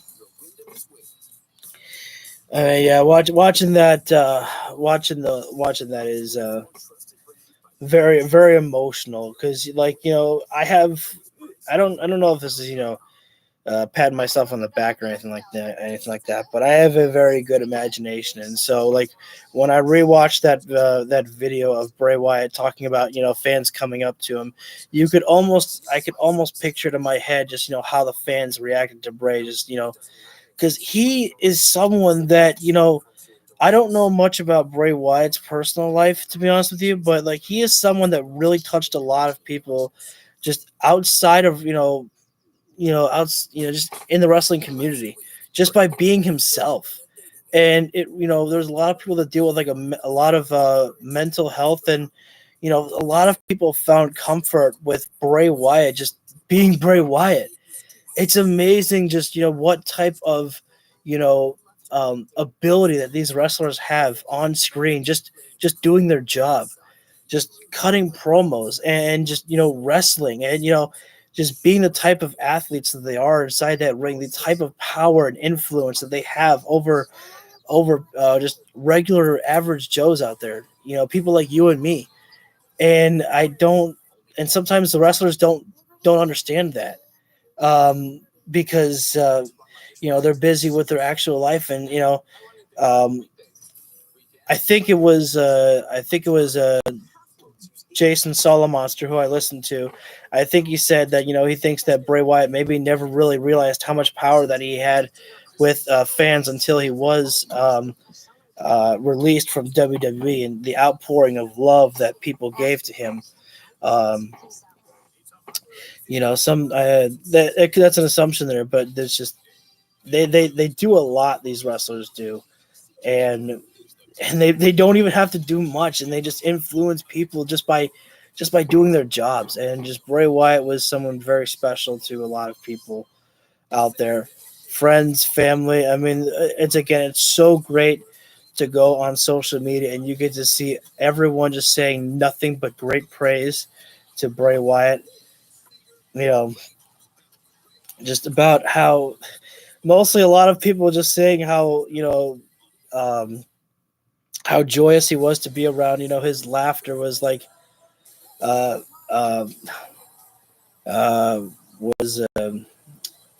what do they call it when you yawn? It's contagious. His laughter was contagious, pretty much. When he laughed, it's like you laughed too. And sometimes you could just you could still just hear that Bray Wyatt laughter inside your head there, from the cult leader Bray, and that was one of my favorite versions of Bray Wyatt there. I realize that I haven't even been talking about the matchup that's happening before us with LA Knight and Finn Balor here, but just I've really been just enjoying. I think Raw is supposed to do some type of tribute show to Bray, NXT as well next week. Next week. Which I can imagine, because I told my one friend, I was like, I don't know how much that WWE can actually do for a tribute show to Bray Wyatt, because the death was so sudden with the Brody Lee show that we got in AEW. I mean, they had days to prepare for that, because that came on Brody's passing came basically a day before Christmas, I believe, which is just one of the worst timings ever. I mean, Christmas time is supposed to be a time for, joy and, gifts and everything like that, good feelings. And for Brody's passing like that, but again, AEW, I think they had time to get their preparations in order for the for that show there, where tonight everything was just so sudden. And there's only so much that you can actually do with, all the writing around and whatnot. So I wouldn't be surprised if they needed, a little bit of extra time to get a very good Bray Wyatt tribute show on there. They did the 10-bell salute there for Bray Wyatt. They've done, they did the Bray Wyatt tribute video there. LA Knight cut a promo on Bray Wyatt. Cut a tribute promo to Bray Wyatt. Yeah, that would be terrible if you cut a promo on Bray Wyatt, tonight. We never have to hear that again, That'd be. Let's not even think about that. Finn Balor, let's actually give some credit to the wrestlers here. Finn Balor right now in complete control over on LA Knight right now here. And Finn Balor with a sling blade there. And that sling blade is always one hell of a way to swing the direction to your way. Finn Balor looking for the shotgun dropkick there, but a hell of a lariat there from Knight there. And the mudhole stomps coming in there from LA Knight right now. I love that, the yeah chants there from the fans as he stomps away. Oh, running knee strike there from LA Knight there.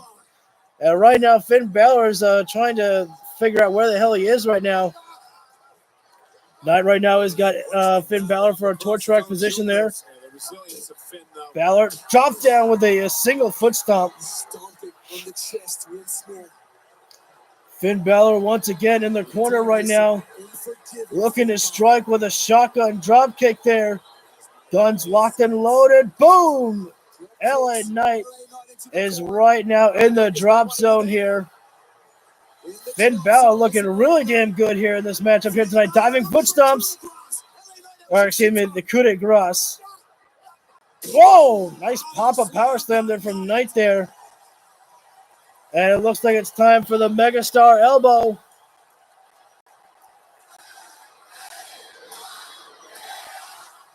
The Megastar is feeling it now. Megastar elbow there from Knight, falling away, and Finn Balor able to pop a shoulder up there. 2 3/4 right there. We know LA Knight is overconfident, borderline arrogant. And right now, Finn Balor holding his stomach right now. He's clearly feeling some damage done right now. Balor looking for the BFT right now. Schoolboy there from Balor. Knight, whoa, gets caught. Finn Balor, nice side headlock, elbow drop there. And once again right now, Finn Balor going to the top rope here, looking for the coup de grace one more time. Although Finn Balor taking a while to get to the top rope right there. Exhaustion definitely setting in here. And Knight puts a stop right there. I thought I heard my echo trying to talk to me. And I'd be like, what part of anything that I said sounded like the A word? Right now, Knight up top with Finn Balor trying for a superplex here, but Finn Balor doesn't want that. Trying to fight off as best as he can. Finn Balor elbow right up top of the forehead of Knight right there.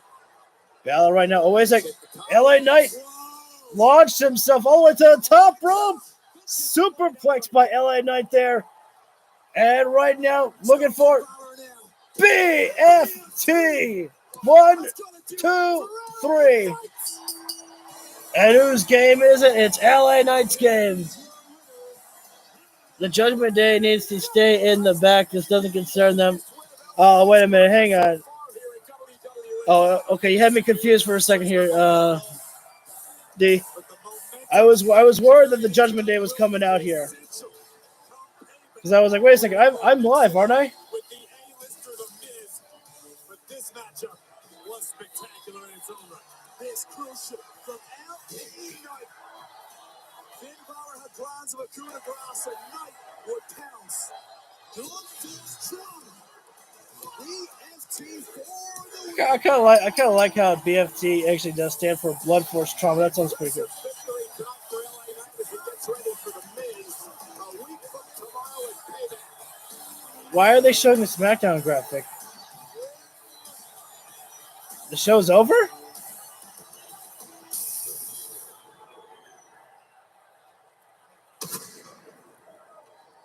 They're doing one more thing. They're doing one more thing for Bray Wyatt. I don't know what it would. I don't know what it's going to be, but oh, the lantern.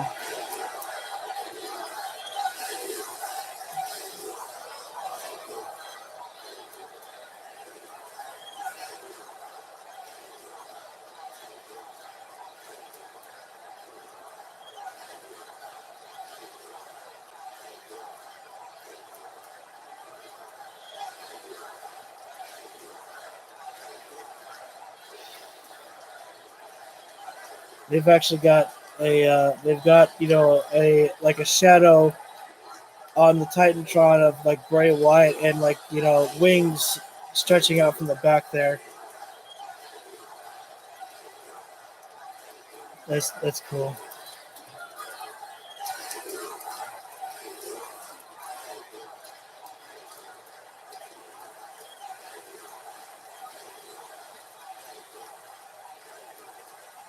Yeah.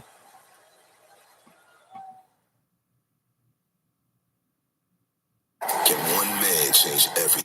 I don't understand though. We have 2 minutes left of the stream, but that's the end of SmackDown. I mean that's how it should end. But they didn't even turn the lantern off. The lantern was still shining. But I guess that's a nice way to do it. I guess to keep the lantern going on. So right now SmackDown is over. If you guys want to stick around, we're going to be watching the Rampage show for Rampage. So we're over on TNT right now here.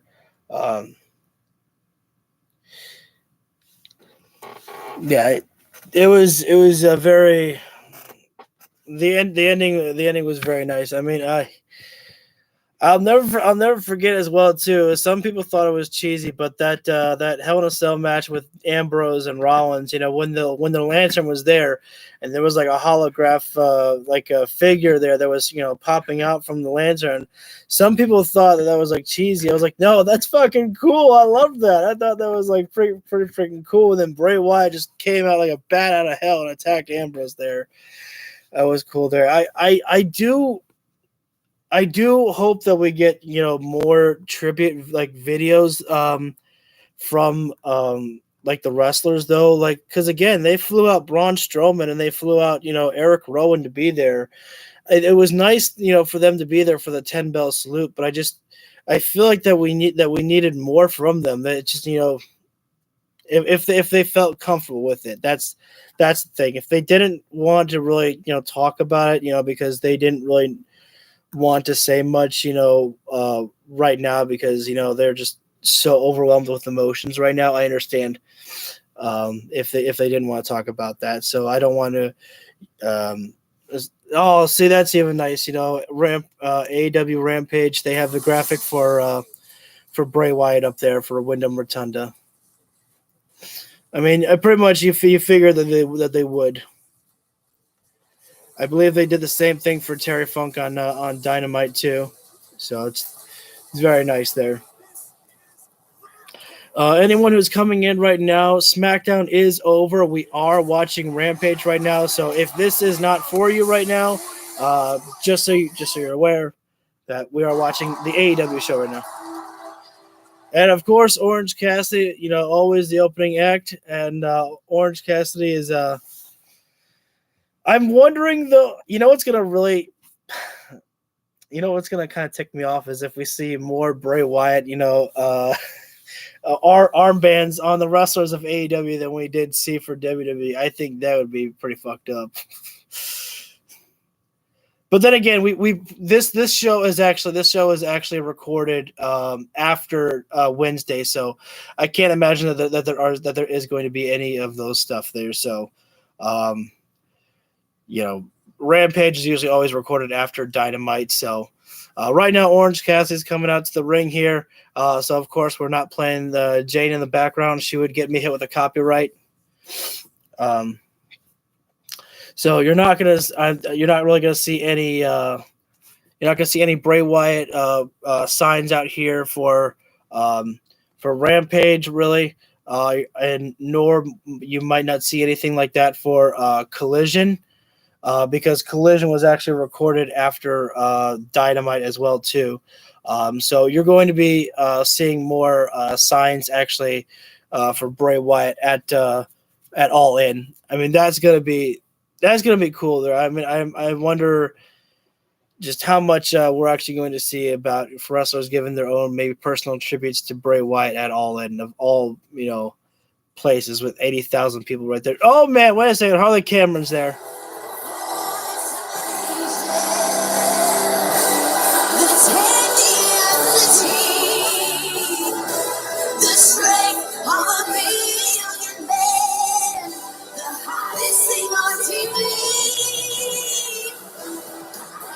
Joker Sting is insane in AEW. I love Joker Sting, man.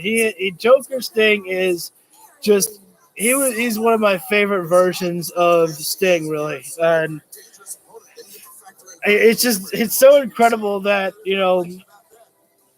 what an impact that Joker Sting made in Impact. The fact it's still so memorized and demanded to be brought back, and Sting bringing it back, and in his final year of pro wrestling.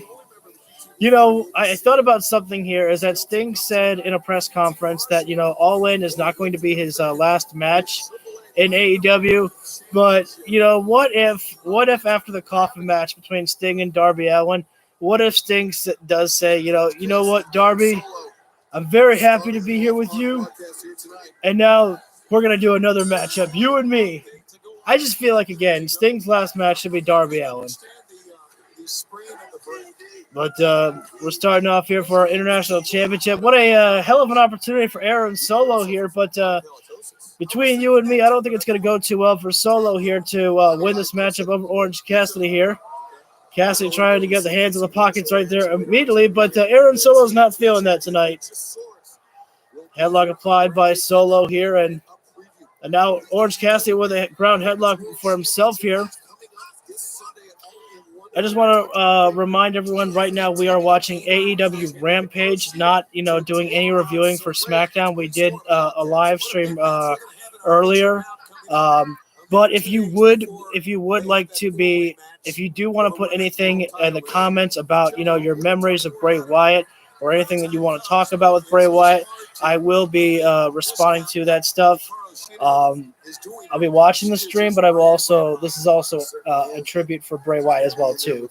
SmackDown was my tribute to Bray Wyatt, but I will not stop talking about Bray Wyatt if you want to put more stuff in the comment section. Cassidy be like, whatever, that is definitely the way of Orange Cassidy. Right now, Orange Cassidy out wrestling Aaron Solo. He had him in a ground headlock, but Solo escaped that one there and now has his legs wrapped around the head of Cassidy. Cassidy able to roll through there. And now, the King of Slaw style, Orange Cassidy right now just bouncing back and forth here, giving the fans a great show right now. Oh, Orange Cassidy with a headstand right between the legs of Aaron Solo. And he better be careful.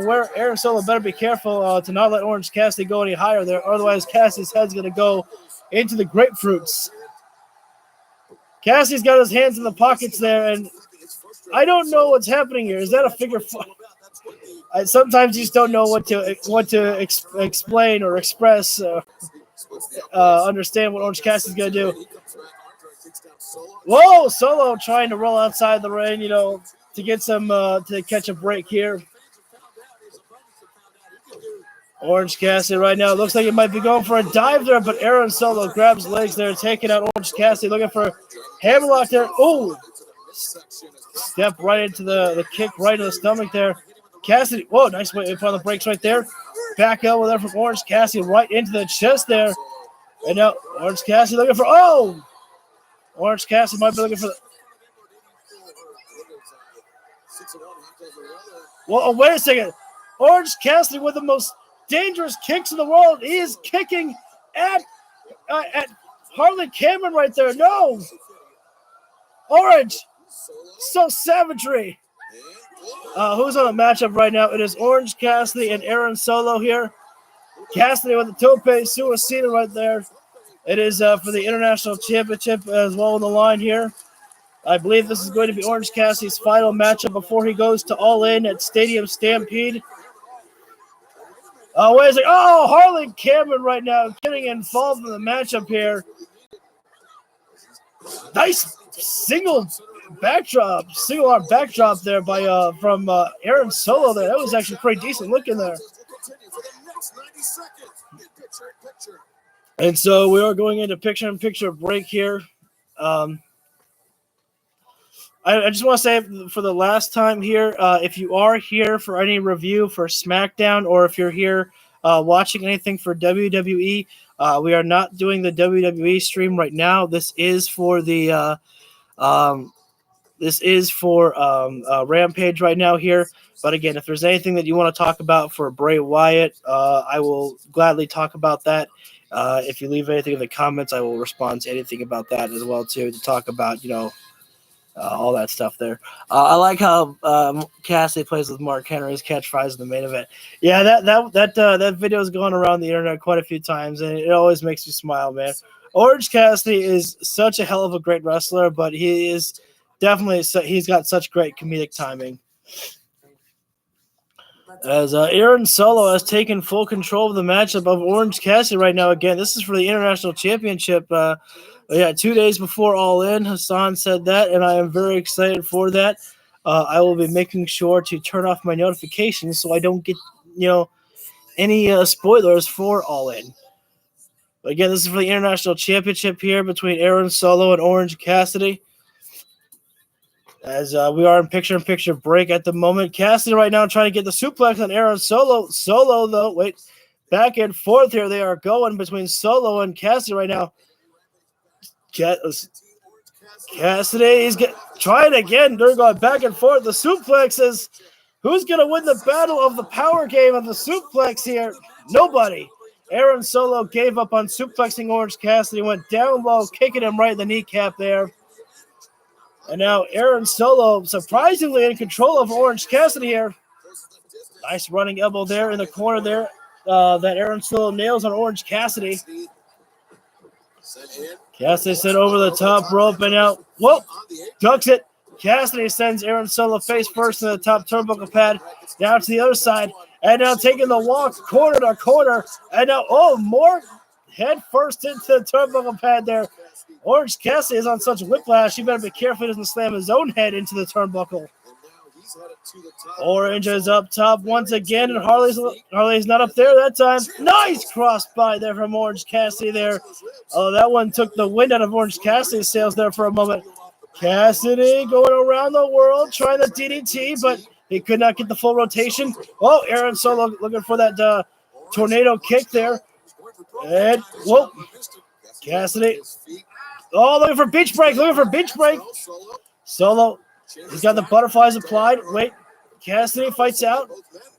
Whoa, Cassidy once again trying for the DDT, and nope, not able to find it again. Solo suplex. Oh, but Orange Cassidy turns it into the Stun Dog Millionaire. Orange Cassidy, now he tries for the DDT, and he finds his target right there. That could be the knife out blow, but no, Aaron Solo able to kick out at 2 3/4 right there. But the thing about Orange Cassidy is because he's so active, obviously he's accumulated so many injuries, but I need to put my fan on. I'm blowing a lot of hot air right now. I blame Harley Cameron for my sweat, which she would take as a compliment, I think. They've certainly seen the Orange punch.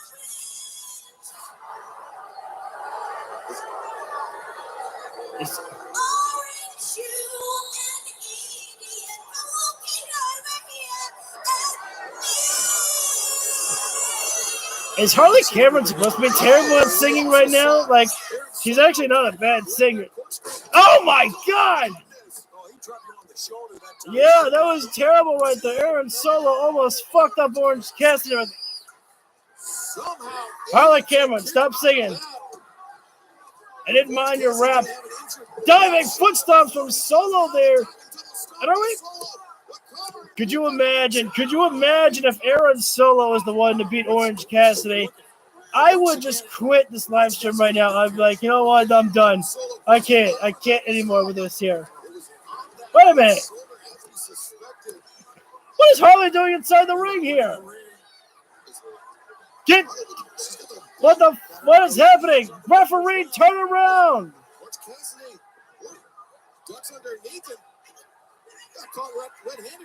She's about to use her own heel right there. Oh, for God's sakes. The heel of Harley Cameron's foot hit in the face of Orange Cassidy by Aaron Solo there. Thankfully, Orange Cassidy's still alive. The referee should be throwing out Harley Cameron at this point here. This is ridiculous. Beach break, no. Roll through, come on, Orange. Get the hands in. Get the hands. Oh. There's the orange punch there. Aaron Solo fell right into the ropes there, so his body was still held up by those ropes there, but beach break and say goodnight. Despite everyone trying their very best to take that title from the International Champion Orange Cassidy, it does not happen. Cassidy had to fight through Harley Cameron. He had to fight through Aaron Solo. Solo gave a better performance than probably what was expected of him.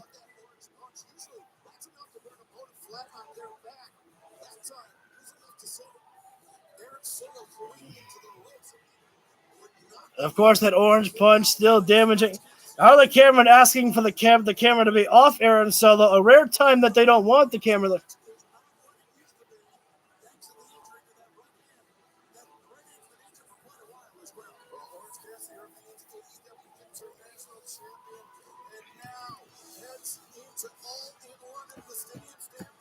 Yep, coming Sunday, Orange Cassidy will be involved in the Stadium Stampede match. I don't think he's supposed to be on Collision at all. Certainly a pleasure to sit next to the new AAA Latin American champion, QT Marshall. 20,000 fans on hand, man. Maybe 3 guys in one night. Congratulations. Now what? Thank you, Jim. Now it's time I get the respect that I feel I've earned. Ever since I started in AEW, people always think I've aligned myself with other guys, right? Cody Rhodes, Powerhouse Hobbs. When in actuality, they've aligned themselves with me. But that's not the story that you guys on commentary wanted to tell, right? You're right. You're right. Yeah. And I never complained. I just sat there with a smile because I'm a pro. But Jim, I'm not just a pro. I put the pro in professional wrestler. Every aspect of this industry, I check every box. The way I wrestle, the way I walk, the way I talk, all the way down to how I handle my business behind the scenes. Actually, right? You're never going to hear about QT Marshall being unprofessional. I was taught, be a good soldier and opportunities will arise. Speaking of opportunities, it seems like there's this narrative that because of my relationship with Tony Khan, I get said opportunities. But if that were the case, why did I have to go to another country? Why did it take management of AAA to see in me everything I've been saying since day one? The other night in front of 20,000, you're right, I beat 3 of the best wrestlers in the world. And how do I do it? By being one of the best wrestlers in the world. I don't have a backup plan, Jim. This is it. I don't have a degree from university, but I learned a long time ago. I have a PhD in professional wrestling. I have passion, I have heart, and I have the determination to be one of the absolute best that has ever stepped in the ring. This is about me getting everything I've ever wanted out of AEW. I'm not on the posters. I'm not on the trucks. I don't even have an action figure, Jim. So the fact that my own mother can't hold an action figure of her son, but yet can go online and order 150,000 Excalibur figures literally eats me alive.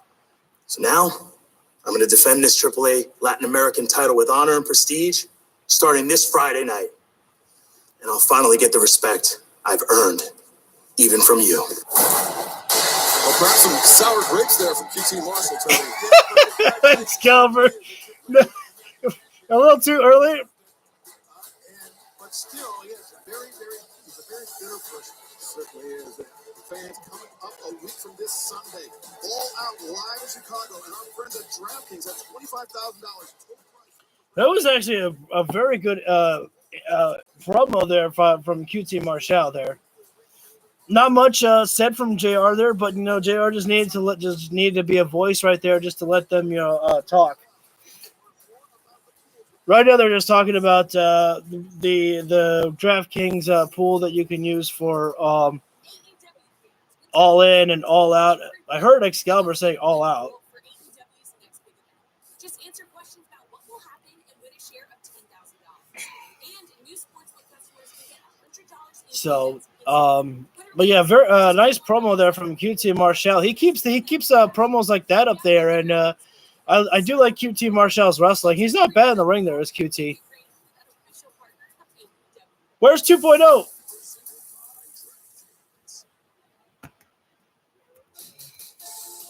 They are in commercial break right now, so I'm gonna go ahead and take an opportunity to take a break here for myself.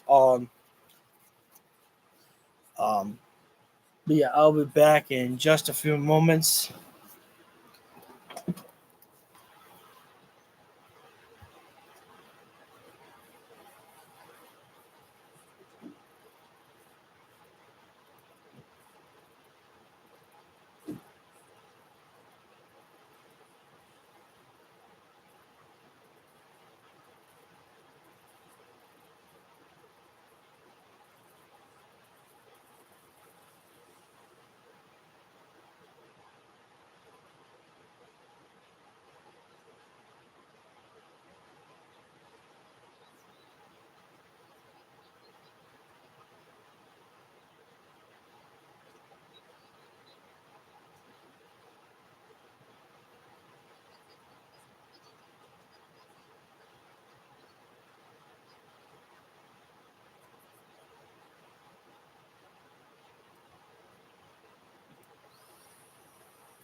Oh, shoot. Everyone came in while I was away for a little bit. I'm sorry. I had terrible timing. So we are in commercial break here for Rampage here. I do not know what the next matchup is going to be. We will have Saraya and Toni Storm versus Hikaru Shida and Britt Baker in our main event here. Or at least that's usually how it's been for lately on Rampage, is the women have the main event there. What's odd for me though is that Saraya was not there for Dynamite. She was there in the UK, but somehow she was able to make it there for Rampage. I mean, I guess Saraya was there in the UK for that for the promotions there for All In, and then immediately flew back over here into the States to do the show. Say what you will about Saraya, she's got a lot of heart, determination, and love for the wrestling business there. You can't go wrong. You can't hate on that there. I wish we could have saw Bo tonight. Yeah, that would have tonight. I feel like that there's got to be something else that they're going to do for a tribute show for Bray Wyatt, because I just don't know how much that they could have actually done, because with the fact that Bray's passing was so sudden, because there was like a couple of videos here and there for Bray, but it didn't. It just felt like there needed to be more. I mean, they flew out, they did the 10-bell salute. That's nice, but there was no even with Eddie Guerrero's episode on Raw. They had wrestlers talking about his passing right there. They didn't do that for Bray. Now again, that was so sudden, and from yesterday, nobody had time to really heal. So maybe some of the wrestlers didn't really want to talk about it. Exactly. And I didn't want to keep. I in my heart and in my mind, I didn't want to make that comparison. About Brody Lee's tribute versus WWE's tribute show. Brody's was so beautifully done. I cried 4 times that night because I was just overwhelmed with emotion. John Silver crying, about Bryce Remsburg crying, the video package at the end that broke me. WWE broke me at the beginning with the tribute video that they did for Bray Wyatt, but I mean after that, I mean there was nothing. I mean with Brody, they had the armbands too for Brody Lee. For Bray Wyatt, none of the wrestlers, really came out with any armbands at all. It was, there was Rey Mysterio, Santos Escobar, and Bayley. That was it. There was only 3 people that had any of those armbands there for Bray Wyatt. I'm not trying to hate on people or on WWE at all. I'm not trying to do that, but even armbands cannot be that hard to create. I don't think, especially with how much money that they can ship out there to get that stuff there. It just felt to me it was so weird. I'm like, but again, I don't know. I feel bad about talking about I don't even want to rate the WWE show, because it wasn't supposed to be about the show itself. To me, it was just about doing the show for Bray Wyatt. I played the AEW game yet? Yes, I did. I have played the game yet. It was amazing to see Rowan in there, though. I do, yeah. I've been told that I look like Eric Rowan. I've also been told that I look like Otis. When Otis had the long beard there. Yeah, or Otis. I'm gonna rewind a little bit. So we got a rare CM Punk appearance on Rampage in the form of a video, though. Oh wait, never mind. I think this might just be a.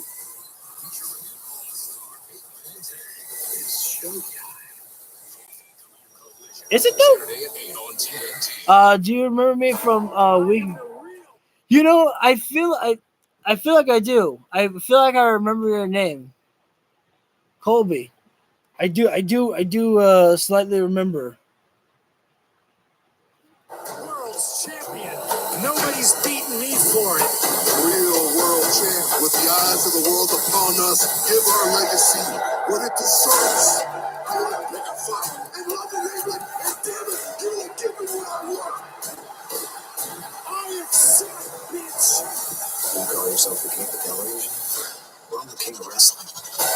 Oh,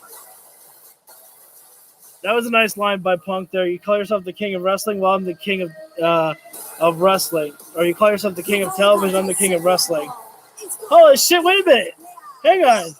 I have to go back and watch that. Gravity.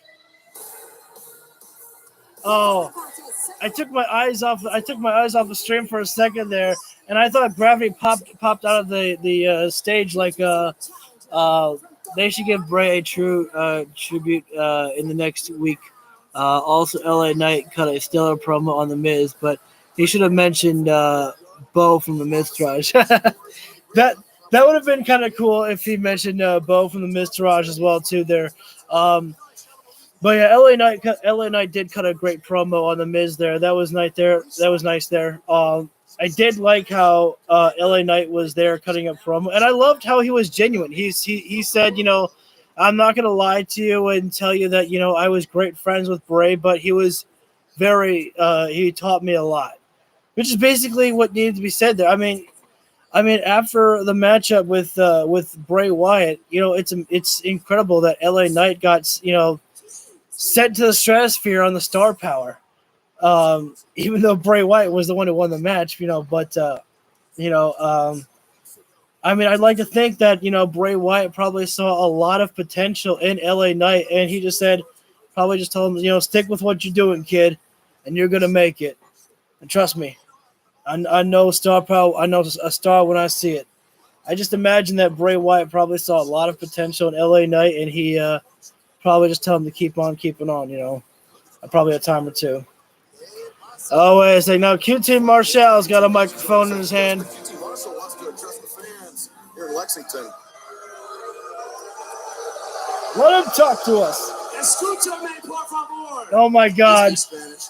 Fluent 6 years yesterday. Mi nombre es QT Marshall. Y yo soy el campeón latinoamericano de AAA. Yep. Is it? I said I'm the champion of AAA. The best band in Mexico.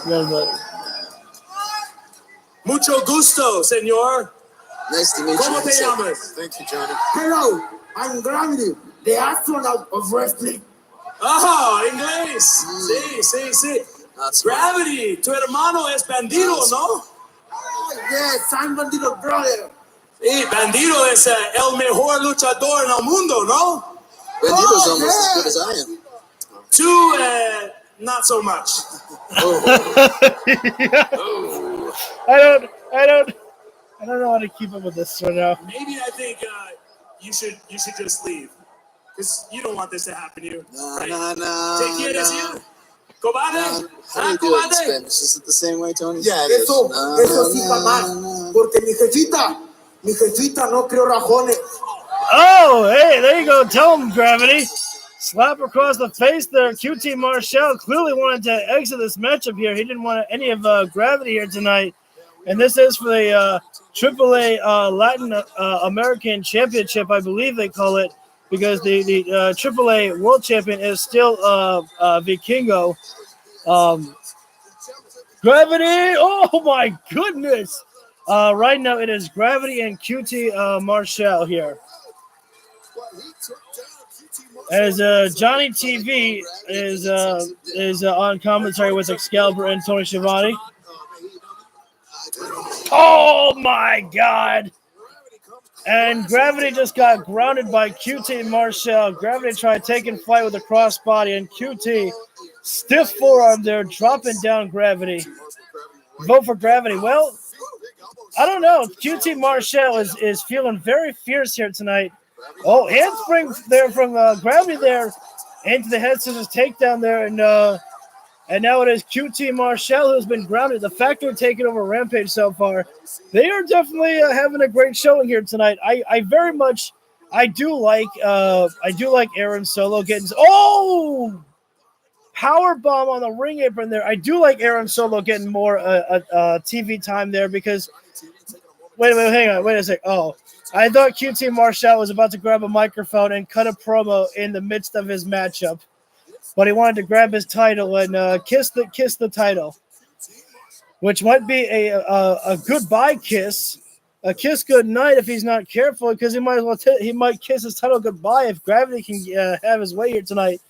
But I definitely like the QT Marshall because I love the promo that he cut with JR there.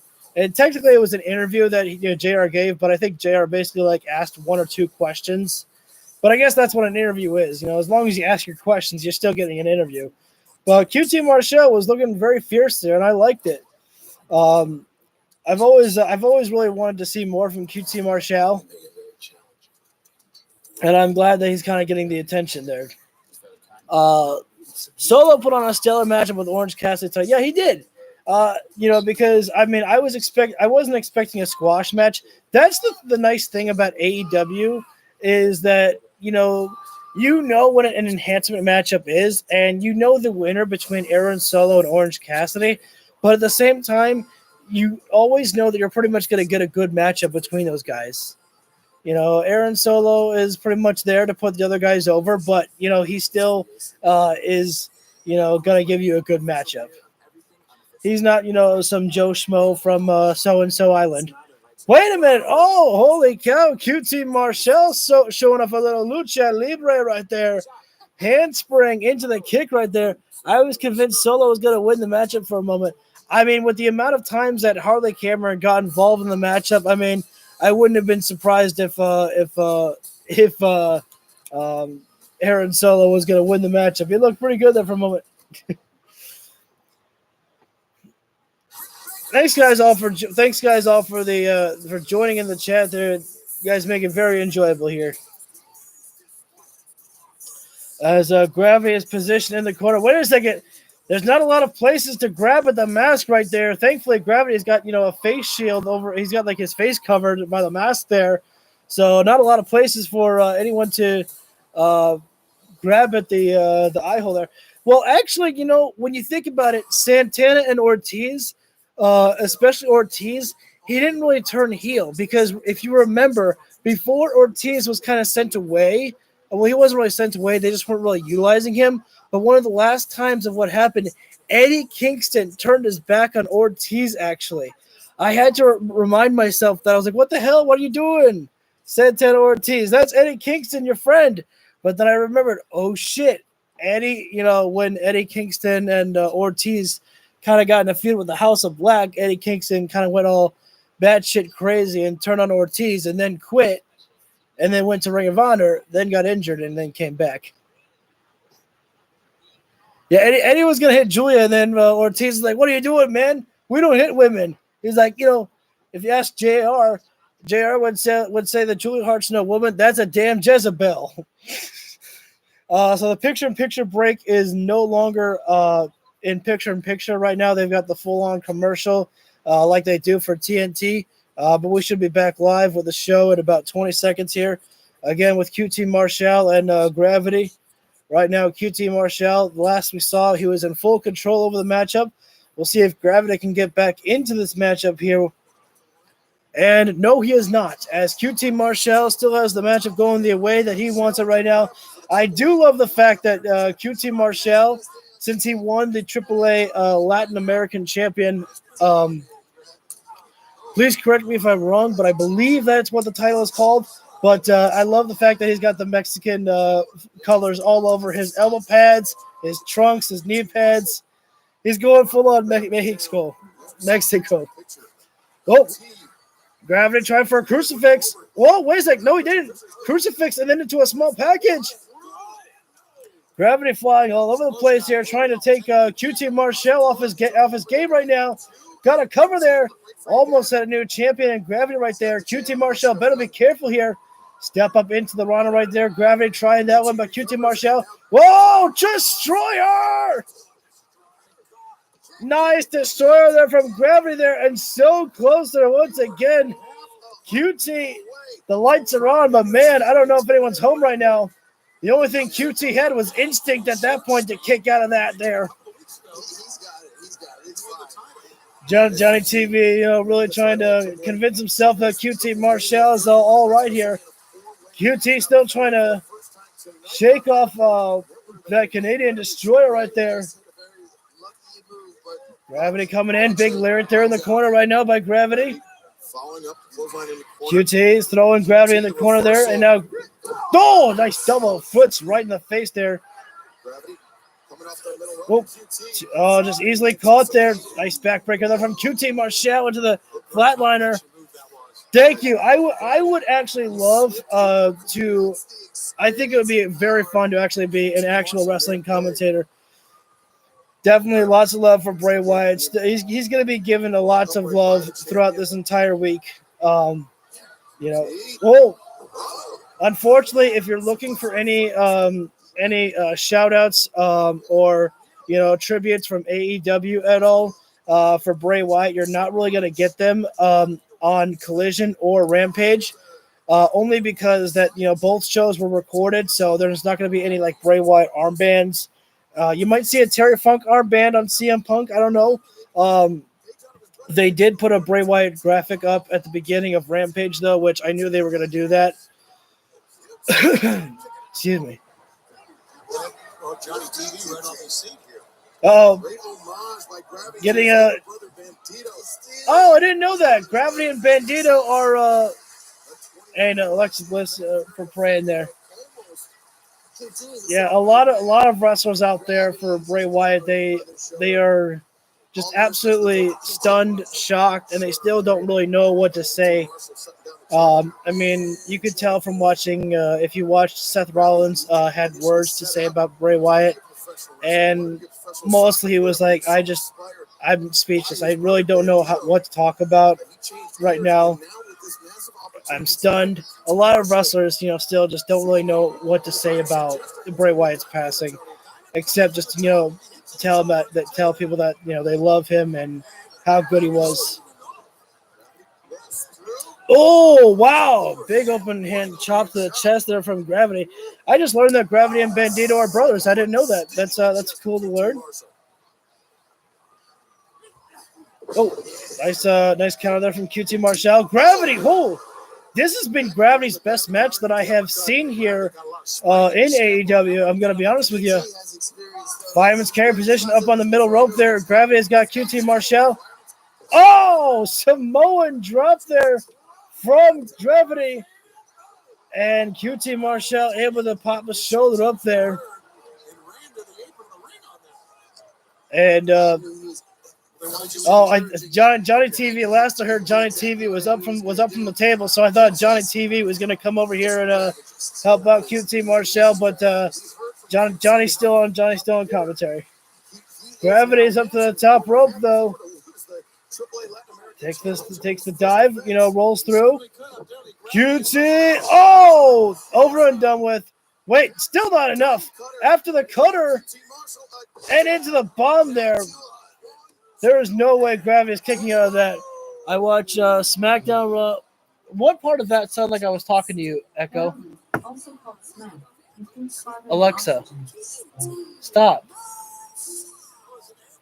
Where does she get the idea that I am trying to talk to her? I watch a SmackDown and Raw streamer and good friends with him, and he don't stream AEW, so I'll let him know to check you out and try to get some of his viewers. Thank you very much. I greatly appreciate that. Yeah, I had someone today. I had someone today actually comment on some of my AEW Universe modes that I do, and I was like. It was very nice for me because I was like, holy shit, someone actually watches it and they made a comment on it. That's great. New comic book for Archie and football magazines. That's cool, Hassan. AEW has too many titles. I don't think I think they have the right amount now. If they add any more titles, that's getting ridiculous. Right now they've got as many titles as they need. There's no more titles that needs to be added for AEW. They have the tag titles, the trios titles are doing good. The AEW World Heavyweight Championship and CM Punk's Real World Heavyweight Championship, that's not going to stay for long. I truly believe that they're going to unify those titles just like they did with Roman Reigns and Brock Lesnar. It's not going to stay for long. Punk is not going to hold that title for long. It's going to go to MJF or Adam Cole. Adam Cole, though. Adam Cole is going to be the one to beat MJF at All In. I guarantee it. Do it for good reason. For 2 years, we were nothing but selfless. But now, we do it for us. And Death Before Dishonor really opened up a Pandora's box because we realized how much we really miss that violence, that anger. And on that anger, we will rebuild like-minded people because we're not the bad guys. That sounds fun. Dark Order is good. So, be selfish. Be happy.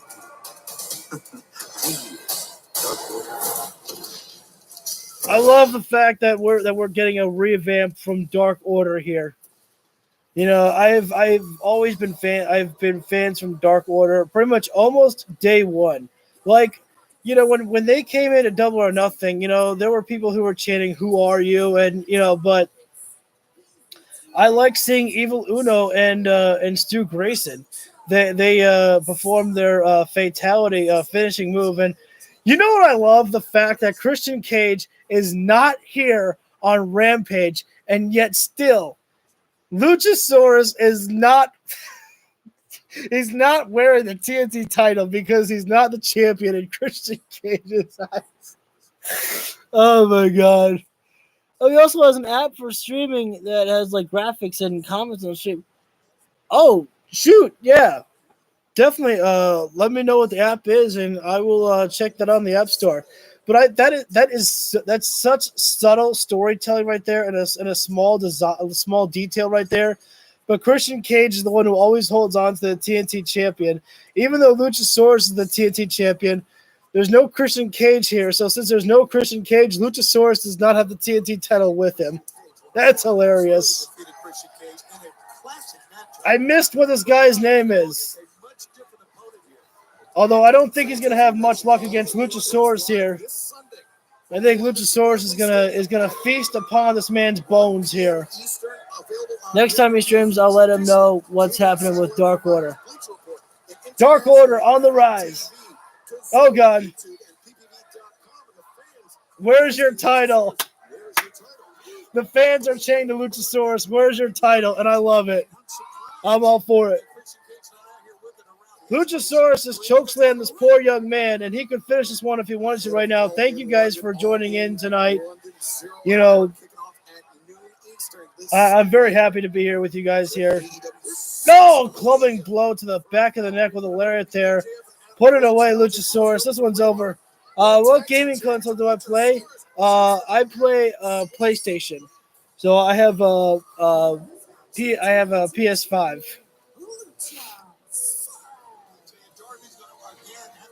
Luchasaurus gets the quick victory here.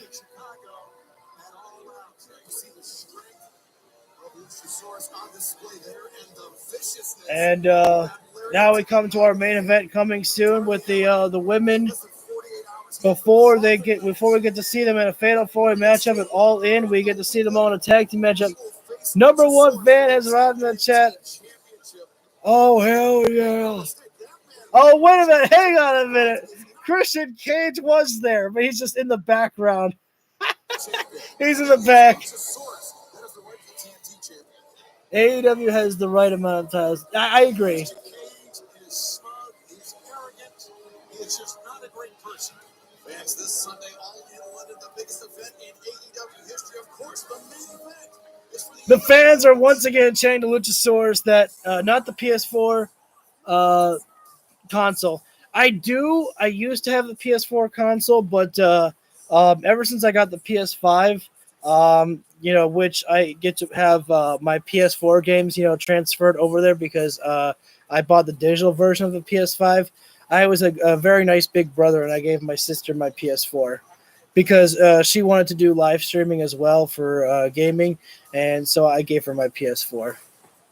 So I'm a very nice big brother. Well, I have like most of the games that I wanted to play anyways on my PS5, so I don't really miss it too much. I do miss my PS3 though. I want to get that hooked up my PS3 because there's a lot of great games on my PS3 that I want to play again. 2K14, so damn great there. 2011 SVR 2011. There's just a lot of great games on there that I would love to get to replay if I make sure to set my PS3 up. What's my sister's name? Her name is Emily. She's basically like my twin, except she does not have a beard, a glorious beard like I do. So we are coming up to the main event very soon. We're going into one last commercial break here. Oh shoot! Did I miss something? Oh, I didn't realize I was that far behind. I just pressed live and I thought I was only behind like 30 seconds. Sunday at All In Wembley Stadium, there will be a four-way match for the AEW Women's World Title.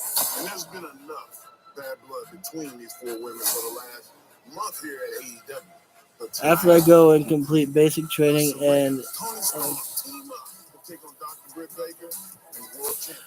oh wait, so have you Colby, have you wanted to become like a YouTuber or do you mean a professional wrestler? Because when you said basic training, I'm thinking like with school.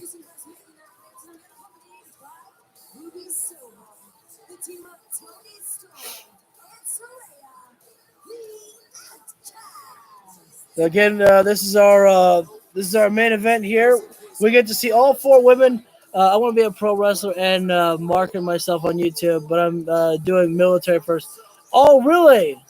Oh, well, that's awesome, man. Thank you very much ahead of time for, putting yourself out there for our country.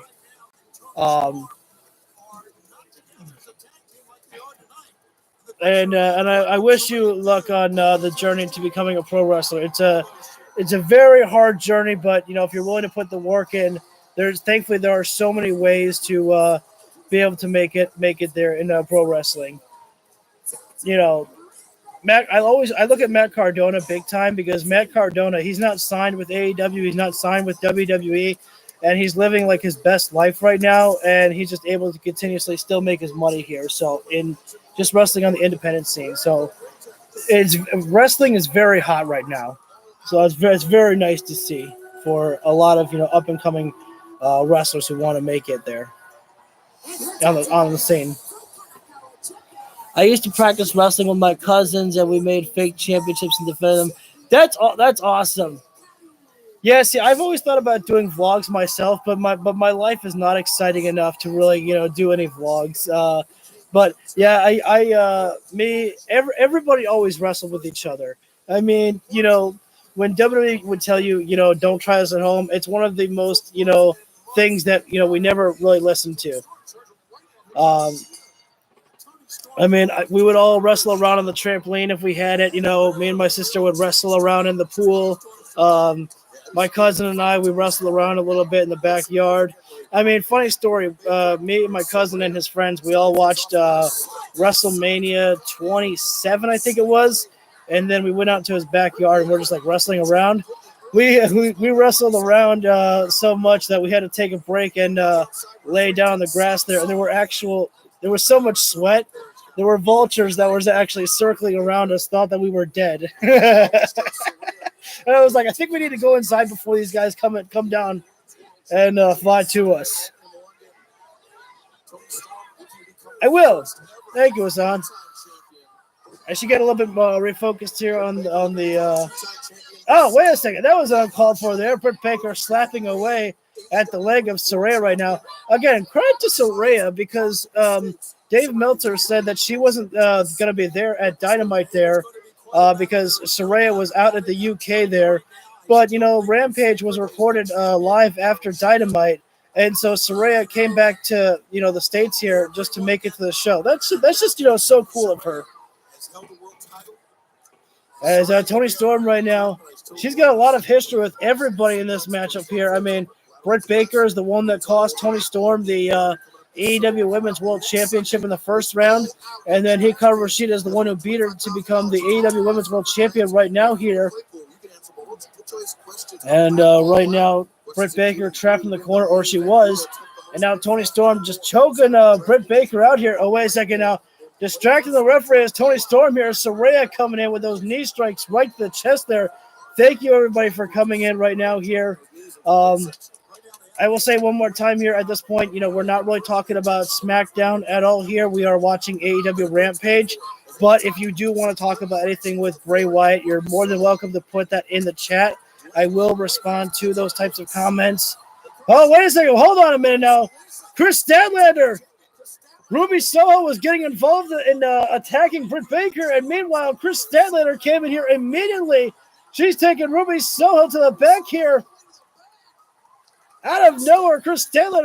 Now this matchup is completely fair here. 2-on-2 here, as it's supposed to be between these women here. They have lost the advantage. This is the last matchup here, Hassan. Yes. The Outcasts have lost the advantage. Now it's a completely fair 2-on-2 competition here between the Outcasts, which is with Toni Storm and Saraya, and on the opposing side, Britt Baker and Hikaru Shida. Again, this is a preview of what we can expect here before All In, as all of these women will be involved in that Fatal 4-Way matchup. Once again, Hassan, it is Toni Storm and Saraya facing off against Hikaru Shida and Britt Baker. Edge to AEW. So it's not confirmed. So there was a report going around a couple of days ago that not having that Applebee's commercial being played, that song will get me hit with a copyright.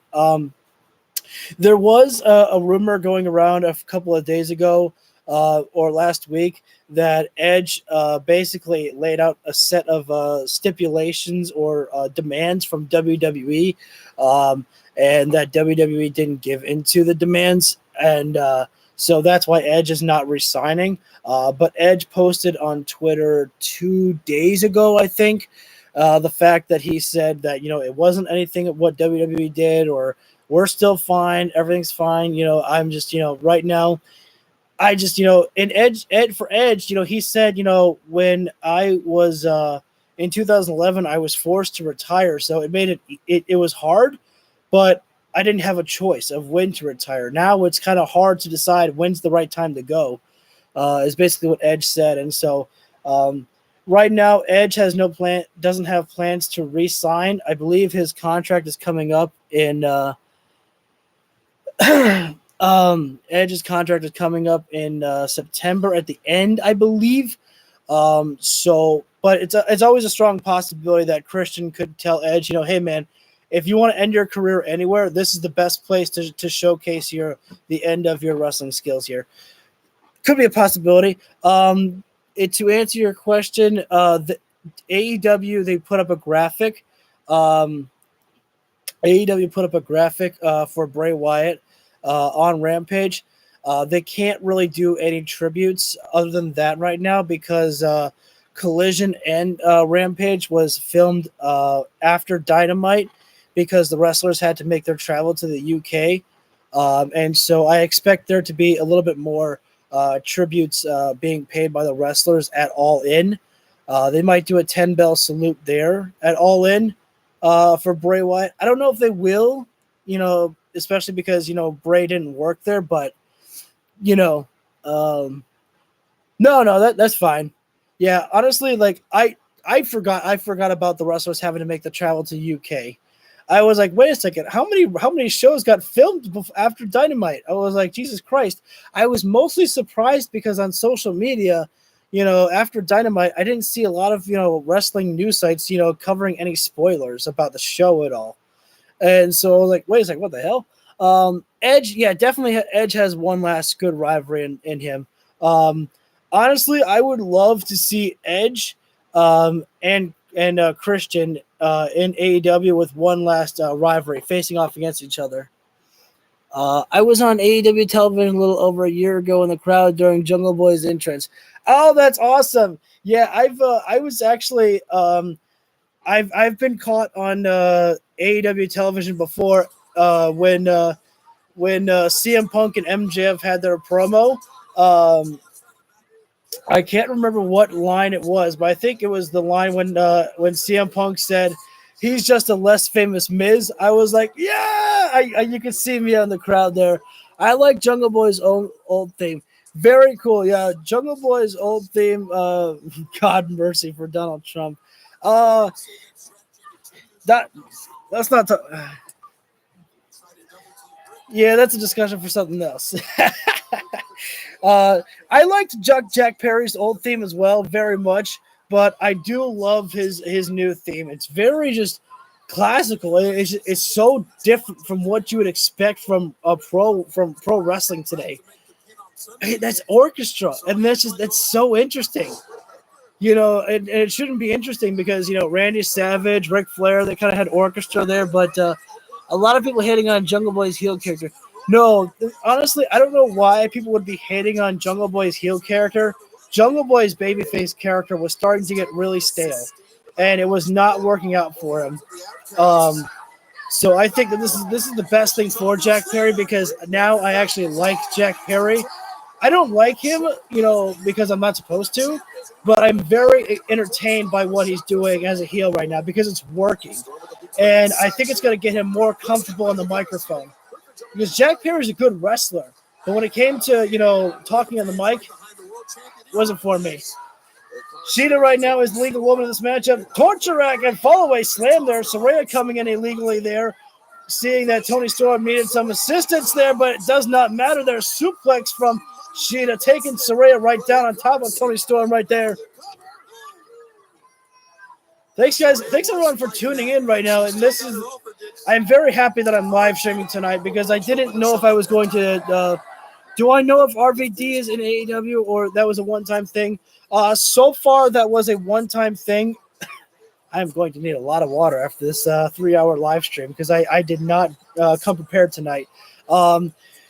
RVD being at AEW so far is a one-time thing only, but everyone was very pleased with his performance on Dynamite, and so it could always happen again that he comes on there. Nice straight jacket German there as I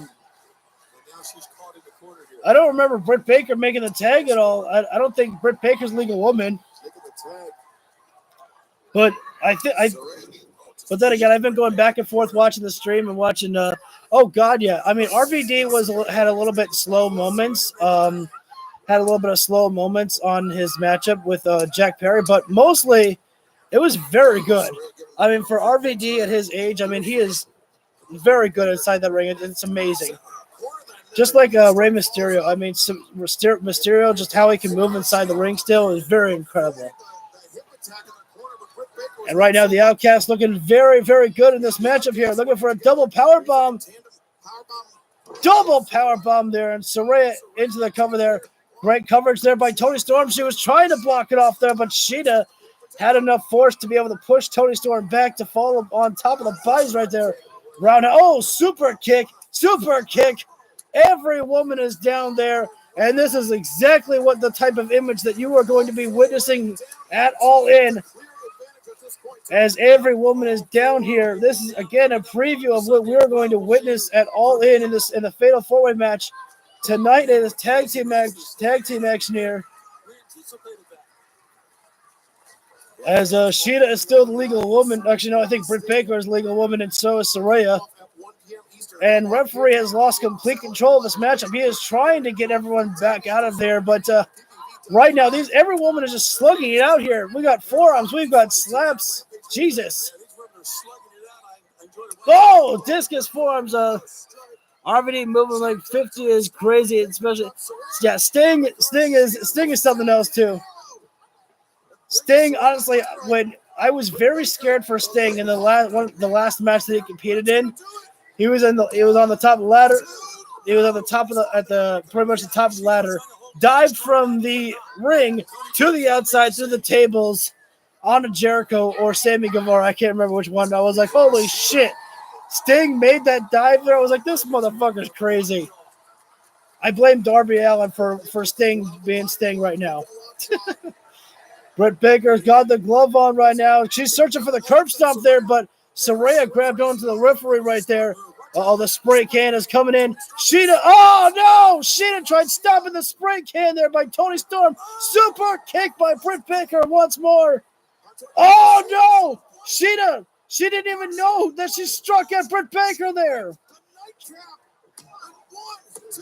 And turn out the lights. Britt Baker is done. Saraya gets the victory here. And unfortunately for Britt Baker, all she knows is that Sheeta, hit her with a forearm there, but Sheeta was blinded by the spray can there, by Tony Storm there. And Britt Baker, she didn't even see that. She didn't even see the spray can right there. Oh, wait a minute. Hang on there. Tony Storm and Saraya holding on to the AEW Women's World Championship there. And both women right now having a little bit of friendly tug of war here right now. They've got to be very careful here. You want to go into Sunday with the alliance there.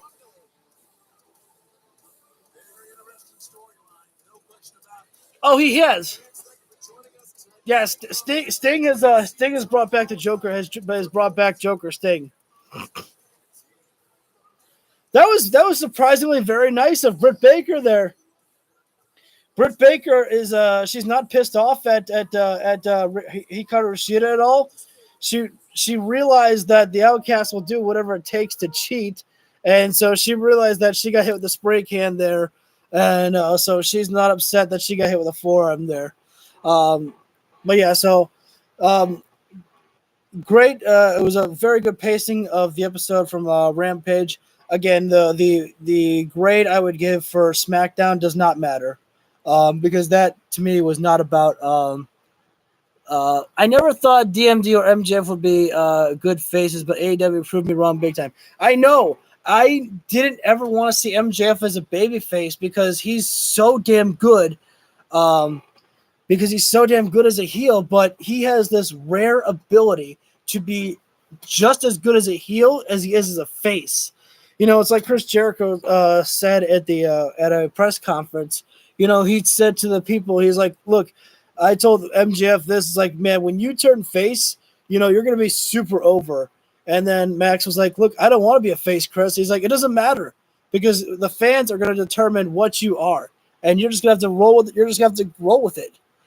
But yeah, Sting is doing his Joker gimmick right now in AEW.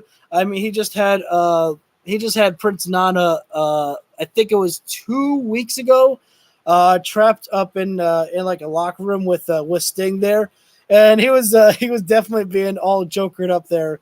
It wasn't just the face paint of the smile there; it was definitely the Stinger acting like a Joker Sting there. He's definitely getting wild there, and Joker Sting is going to come out at All In again on Sunday when him and Darby take on Swerve and now Christian Cage at All In for that tag team coffin match. I'm going to guess that they're going to bring out two different coffins there for two bodies there, because I'd imagine that you can't put two bodies in the same type of wooden coffins that AEW utilizes. But I guess we'll have to, find out and see. I haven't seen Sting doing his Joker because I've been busy a few weeks, so I haven't been able to check out. But I'll definitely check it out now. Yeah, no, it's no problem. Yeah, honestly, I like, for me personally, like with people, I don't expect the same people to always come in on every single one of my streams. Everybody's got busy lives. You got things you got to take care of, whether it be work, family, or you just need your own personal time because you had a rough day or something like that. There are times, that I have, canceled out on doing my live stream because, I was going out with family, because you got to make sure and, take care of your family and, just have that family time as well too. So, but yeah, honestly, yeah. If I keep saying yeah anymore, I'm going to sound like LA Knight. Part of me wants to turn the lights back on, a little bit brighter here because I feel weird being in the red right now. But again, this is a stream for Bray Wyatt here. That's why it's red. Tonight was definitely a good stream, though. Thank you. And thank you for Rampage as well, too. Again, I didn't even know if I was going to live stream tonight, Rampage, because I woke up this morning reading more messages on Twitter about Bray Wyatt. just more people posting their thoughts and their prayers to him and his family, and that's nice to hear. But it bums you out, man, because it just puts you back in the reality. I was able to go to sleep, and then I had to wake up and just remember that, and I just didn't know if I was gonna be in the mood to really do much for the show. Because as you guys know, if you're here, I always commentate over the matches, um, about the matches, so that way it's not as boring just watching me react to stuff. But I didn't know if I was going to be able to really commentate too much because honestly, it's one of those things. But I told myself that when I heard that they were going to do a Bray Wyatt tribute show tonight, I said to myself, I have to tune in for this, for Bray. And so I watched SmackDown, and I told myself, if I'm going to watch SmackDown, I gotta watch Rampage too. The Bray Wyatt situation, to a lot of people, it's just so hard to deal with right now because it was so sudden and it doesn't feel real at times. Every part of me, like when Brody Lee passed, I was wishing that was just part of some storyline, but I told myself, no, they can't do that. Not in this. You can't make a stupid storyline like that. I mean, you could have done that back in the day of wrestling, but in this day, it's just you can't. And when I saw the same thing about Bray Wyatt, I just wished that was part of some storyline, that it was just to get the fans talking about Bray. But I was like, no, they can't do that.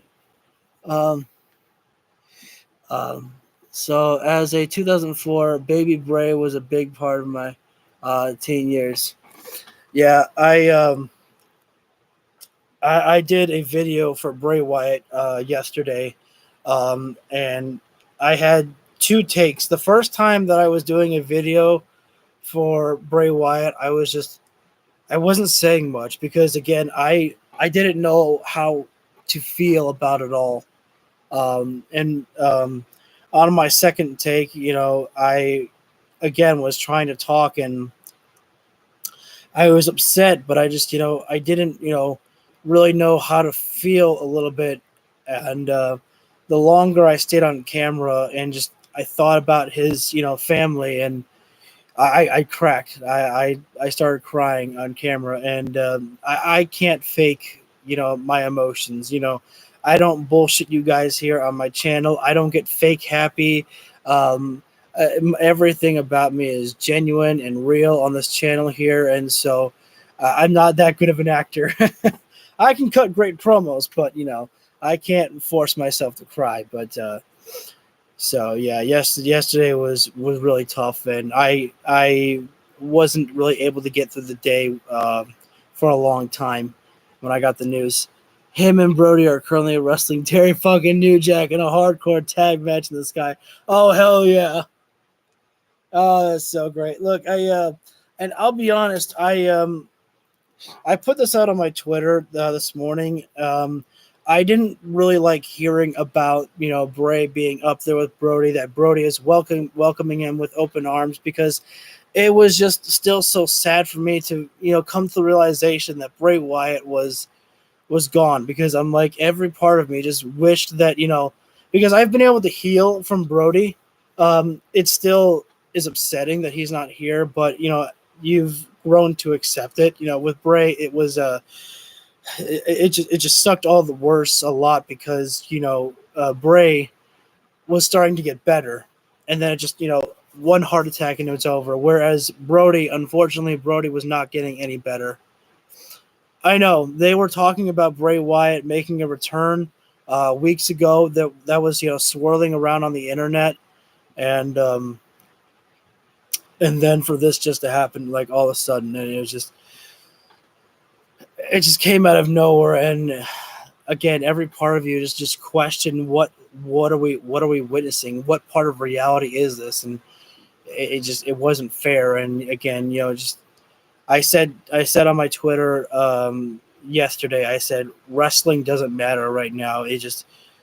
we just lost a beautiful human being, and I was very upset with some of the people in the wrestling community who are trying to use Bray Wyatt's name in a negative way. There was one of the first messages that I saw from people, from a person on Twitter, was trying to say, "I bet you people regret making fun of Bray Wyatt's character now, don't you?"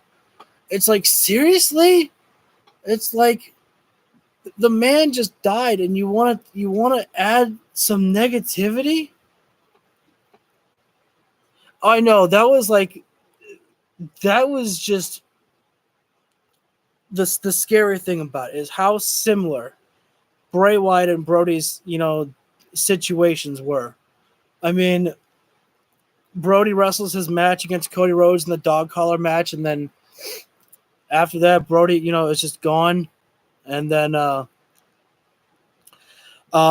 actually, Brody's death was not COVID related at all. Brody was tested multiple times for COVID, but never tested positive. Brody just had a lung issue. It was just unable to breathe, and it just got worse and worse. Bray had COVID, which exacerbated a heart condition. I don't know if Bray had the heart condition, because of COVID or during COVID or after COVID, but it was the heart attack that took Bray. No, that's fine. I mean, honestly, we were in the pandemic era of wrestling, and so it's only natural to have thought that everything that happened because of Brody's passing. It's only natural to have thought that it was COVID related. And even the doctors, I believe, when Amanda told her story about everything that happened, I believe she said even the doctors were confused about why that this was happening. I can't remember what it was. There's a lot of illnesses that have these long doctor names, but I think after Brody passed, I think that's when they found out what the lung condition was, if I'm not mistaken. But I could be wrong about that one. But yeah, it was definitely just very strange how, and unfortunately my mind went right to that when Bray was just taken out, and when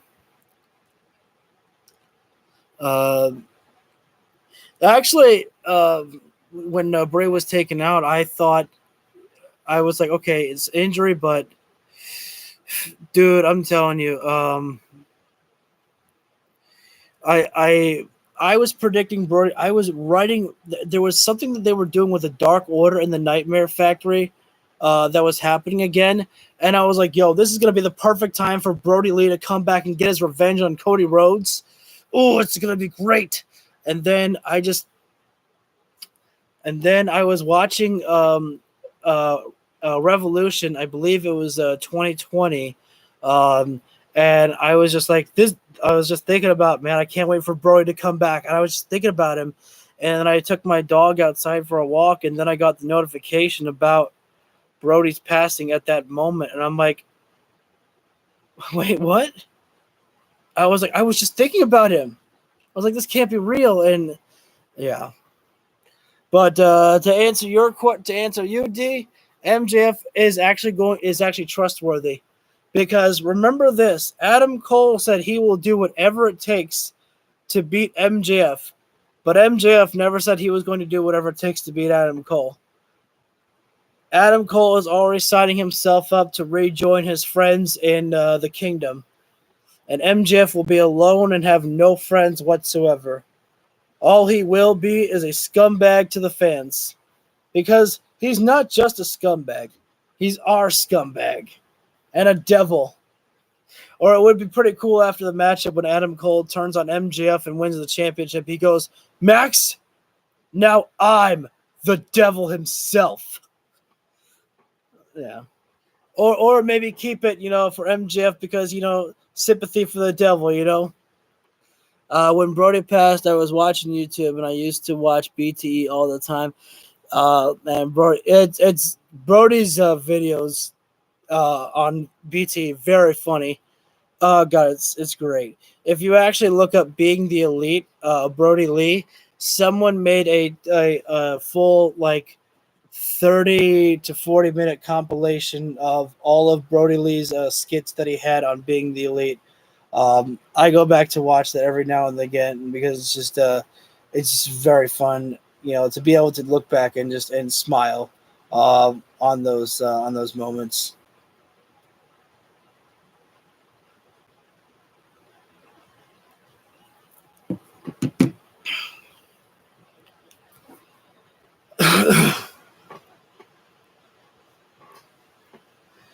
So yeah, I still think getting onto SmackDown for a little bit, I still think that they're gonna do a little bit more for tributes to Bray Wyatt. I think the videos were very nice. And when Bray passed yesterday, I had a service outrage right after I got off YouTube saying "R.I.P. Bray Wyatt," and I thought it was just a segment of one of his matches, and then service came back 3 hours later. Yeah, when I got the news of Bray Wyatt, I was working on one of my stories that I was writing, and I was checking Ring of Honor because I was trying to see what type of matches were going to be for the card for Ring of Honor to live stream that. But then when I saw Bray Wyatt was trending, I was like, oh, that's cool. I guess he's going to come back. Not the case. I scrolled through social media and then I saw all that and I was like, fuck. I was like, man. I was like, now I can't write. I can't, live stream Ring of Honor. I don't have any energy to do anything right now. All I wanted to do was just go soak in the tub and wait till like 10 o'clock to just, put my head down and go to sleep. But it was nice that my friend called me and that we were able to talk and just able to talk about other things, just life, and just it was nice to be able to smile and laugh a little bit, because I hadn't heard from her in a while, and so it was very nice just to be able to actually feel normal a little bit. So I couldn't have gotten through the day with normal without her. Yeah, see, for me, I want to look up old Bray Wyatt promos, but I just I don't know if I'm really ready to just go back and watch. And I watched some of the entrances. WWE put a compilation up on their Instagram of some clips of Bray Wyatt's entrances, and so I was watching. I watched that there. But yeah, Bray Wyatt. I mean, I think Kip Sabian said it best, is that Bray Wyatt is a wrestler who was truly ahead of his time, because Bray Wyatt was so damn creative, man. I mean, he was probably thinking about so many other plans that he had for the Uncle Howdy storyline and the Bliss storyline. It was probably going to go in so many different directions. I mean, you think the Bloodline storyline is great. I mean, if just imagining what Bray Wyatt, was maybe going to do with those things, it's just his mind never stopped working. It's people talking about him being in the Hall of Fame. Someone told me commented about him and Brody going to the Hall of Fame, and I said, yeah, that would be great. Put the Wyatt family in there. They should be going in together. With Bray's passing, like Bray always said, hurt, heal. It's going to hurt at first, but time heals all wounds. Yeah, it's basically, I look at it like this here, because me discovering Bray's passing was me discovering Kevin Conroy's passing. I just logged on Twitter just expecting wrestling community to argue around and memes and whatnot. I will be on Collision tomorrow night though, Hassan, but I was just expecting the regular BS on Twitter. I wasn't expecting to find out that one of my favorite voice actors had died, and it took me a long time to actually be able to recuperate to play another Batman game that voiced Kevin Conroy or to watch anything, with Kevin Conroy voicing Batman. It took me a while to be able to smile and enjoy it because, I was worried that the first time that I pick up that console, I'm going to cry because I'm going to remember that Kevin is not here. And the same thing with Bray Wyatt. I'm not going to take. I was starting to think because on my AEW Universe mode that I play, Brody Lee still wrestles there, and I was thinking to myself for a moment, I was like, do I take out Bray Wyatt? I'm like, no. Keep Bray Wyatt alive in the game there. Bray carried WWE through the pandemic era. Yeah, he really did there with the Fiend there. There was moments there where there was a little bit too much hocus pocus around at times with the Fiend stuff, but I mean he really worked the hell out of that gimmick. I mean, I think that we never got to see the Uncle Howdy gimmick, and the whole regeneration of Bray Wyatt take its full effect. But I think that did you see Bray's last Instagram video? It was kind of cryptic. I think a few hours before he died. No, I didn't. I didn't follow Bray on Instagram. I know that there were people. I saw one video of Bray Wyatt signing an autograph to some fan before. That was like the last video that Bray really ever had, and he was actually walking around and fine. It was just, it's weird, man, how so sudden that life can just end. It's really cheesy. I don't know if it's cheesy, but it's always said a lot. But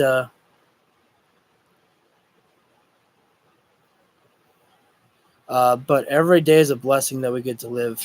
Bray posted a video 24 hours prior where he talked about his uncle having heart failure. Jesus Christ.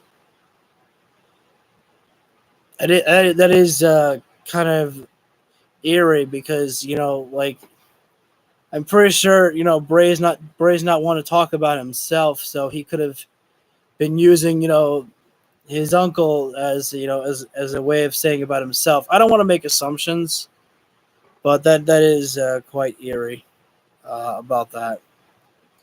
I mean, just like Ultimate Warrior's promo that he cut on Raw, and then him dying the next day, it felt just very eerie. About the promo that Ultimate Warrior cut.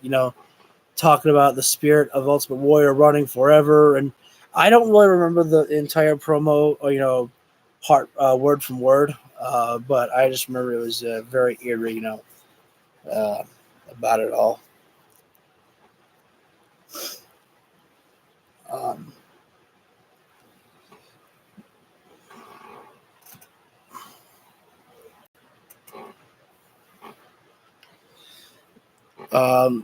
Happy birthday to my niece tomorrow. We're gonna have a nice party.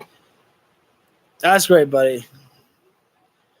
Yeah, it's good. It's good to have a party. Get to smile a little bit, have some fun there, eat all the cake. She gets the biggest piece of cake. Just so you know, that's how it goes, Hassan.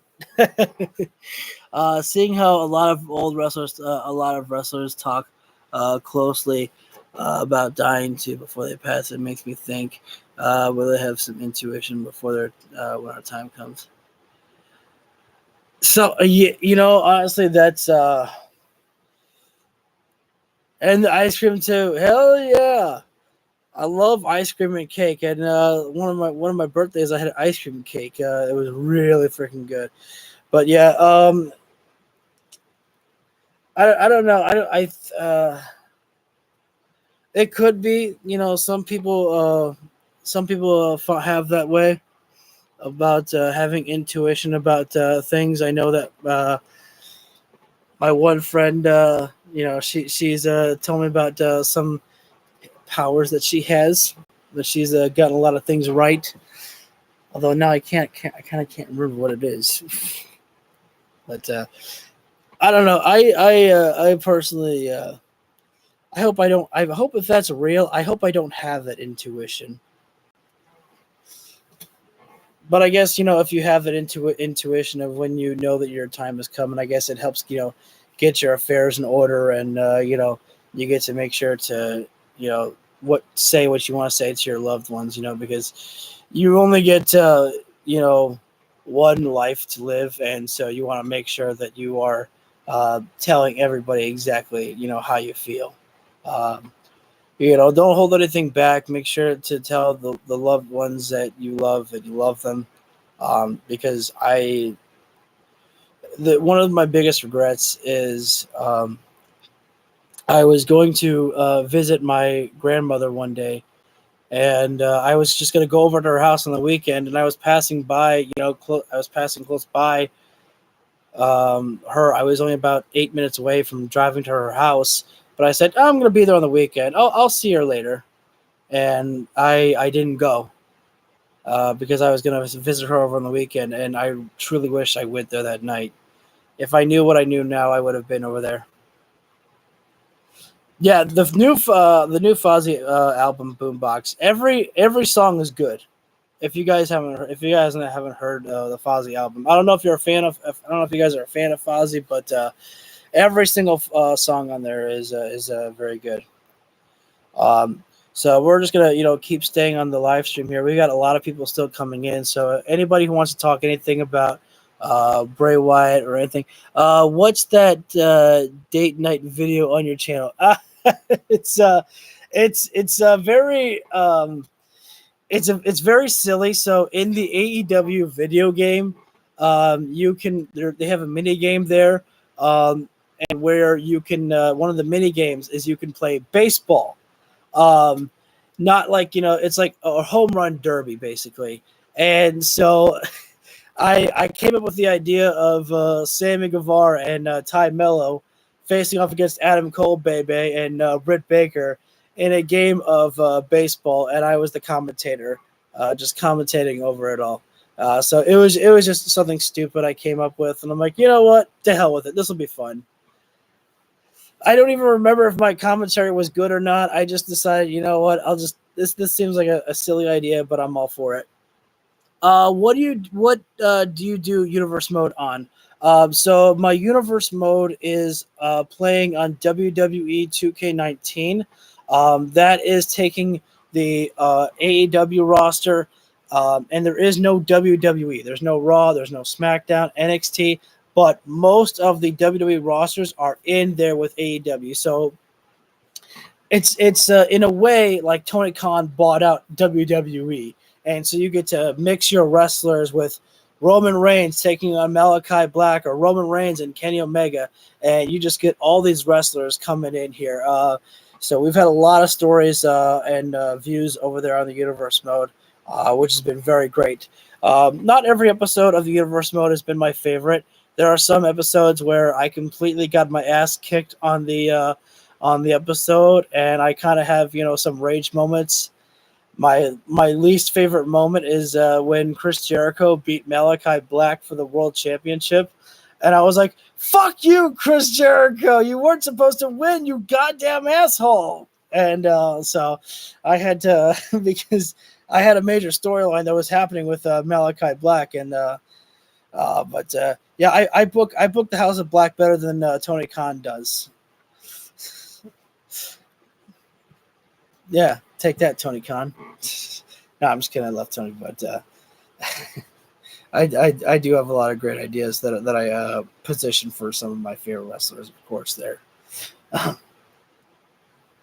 was going to do a 2K23 Universe mode, but I just one of the fifth episode that I did, I think, of the Universe mode on 2K23. For some reason, after I got done recording it, the episode never went up to YouTube, and I was so disappointed because I did 2 hours of the show. Take that, Roman Reigns. Yeah, me and my buddy don't ever do videos, but on we do 2K23 Universe mode, where we do a draft with our SmackDown. We talk OTP event, book our own shows, and I write down my matches. win-loss records. That's very cool. That is something that definitely, if you wanted to, Colby, you could definitely, start doing that on your YouTube channel. You could find ways to do that because that sounds very cool. Because me and my cousin actually, when I first started my YouTube channel, really, we did a fantasy draft actually where we picked out just wrestlers from 20. God, I think we did that video back in 2014 or 2015, and we were doing a fantasy draft. I have heard of Gore and Perkins. I've watched some of their content before. I don't know if I'm subscribed to them, but yeah, definitely there are a lot of creative guys out there who find many ways to use the universe mode in ways that I wish I could. I wish I was good at editing stuff on YouTube here, but I'm pretty basic. All I do is I edit my thumbnails for my YouTube videos and putting in the tags. That's pretty much it. And, doing my commentary that I do. It's simple, basic, gets the job done, but I really wish that I had some editing skills. AJ Styles, I'm assuming, is the World Heavyweight Champion, LA Knight at U.S. title, and Horizontal Tag Champions. RVD is my TV champion. Butch is my cruiserweight. That's a hell of a championship roster right there. I'm really liking how many people are coming in, and we're all just chatting here right now. This is very entertaining for me. I don't want to end the stream, but I probably should end it at 10:45 because I do have work tomorrow. So we'll stay live for another 15 more minutes for everybody who wants to leave any chats at all. Again, if you want to talk about SmackDown, I did watch SmackDown. I did watch Rampage. If you want to talk about your memories about Bray Wyatt on here, I'd love to hear about that stuff too. My buddy put a lot of work into making the Better Than You Bebe tag team on there. Oh man, that's nice. Yeah, I was thinking about actually putting the Kingdom back together in my universe mode with Adam Cole and Mike Bennett, but Bennett's already part of a stable with Jon Moxley, and so I can't take him away from Jon Moxley's stable. Besides, Adam Cole still has him, Roderick Strong, and Bobby Fish and Kyle O'Reilly as part of their tag team. The Undisputed Elite or Undisputed Time. I don't remember what if I renamed them yet. What I really love about WWE 2K23 is the created superstars look like how they do actually in the game. Yeah, the creations suite in the 2K franchise is just off the charts, man. It's truly incredible what 2K has able to do with the creations, which is why when they were coming out with 2K23, I really hoped that they would put in 200 created character slots, because there are so many people out there that you want to download from the community creations, because there are so many skilled people out there on community creations. It's insane. And it's so hard because you want to use the custom renders as well too for your custom characters. Like if you have a Kenny Omega, you want to use the Kenny Omega render so it looks, like how it should in the other, with the other characters. But the problem with that is when I was making my universe mode for AEW for 2K23, I had a render for every single person, and I was running out of custom images left and right. I was like, Jesus Christ, this sucks. I never had this problem with 2K19, but that's because you don't have custom renders on 2K19. My buddy left for vacation last week, but he has an ongoing world title feud with Moxley and Wyatt. I feel like we should still use him. Absolutely. Just because Bray Wyatt is gone from this world does not mean that you cannot still use him in the video game. And let me tell you this: just because Bray Wyatt is gone doesn't mean you suddenly have to push him in your universe mode. You can still, because in my opinion, you don't just push someone in a video game just because, they actually died. That's nice to do, but I still feel like that, you want to, still keep it natural and, and build them up, just like, Brody Lee. I didn't give Brody Lee the AEW World Heavyweight Championship in my universe mode because, he died and I thought he deserved it. No, he worked his ass off. He actually won the AEW World Heavyweight Championship. It was really incredible. A great match, though, by Brody, too.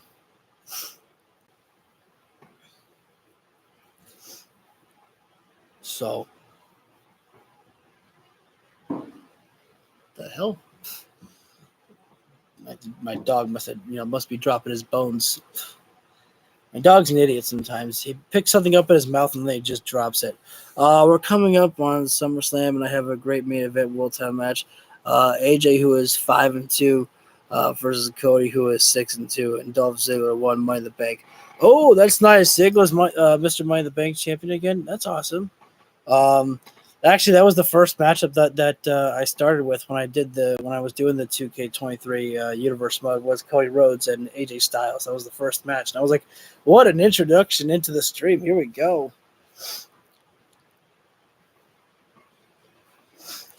I'm not picking my nose.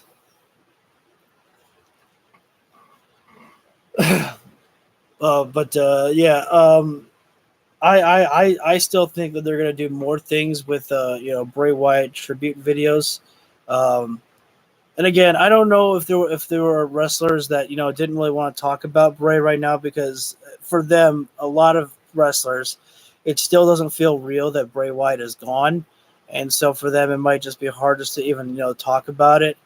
Again, I looked at Seth Rollins' video just before I went live here, and Seth was not like overwhelmed with emotion, like he was sobbing, but he was just almost emotionless because there was emotion, but there was a lot running through his brain, and he just didn't really know what to say. He talked about how great of a person Bray Wyatt was, but he just kept saying a lot. It's like, I just don't know really what to say right now. Was Seth Rollins with his video. Seth did not show up to SmackDown, and he told people why. I meant to talk about this on SmackDown, but Seth said he wasn't going to be there on SmackDown because one of the last things that Bray Wyatt told him when they had a phone call about Brody Lee after Brody's passing, Bray told Seth, just make sure you hug that baby girl real tight, and Seth basically said that he's staying home to do that because, he thinks that's what Bray would want right now. What I think is crazy is that was completely unplanned. When I started the Universe mode, Cody was U.S. champion, had a feud with Ziggler, so I think Ziggler cashing on Cody, if he wins, is perfect timing. That would be pretty damn great there. I mean, all coming around in a complete circle at that moment there.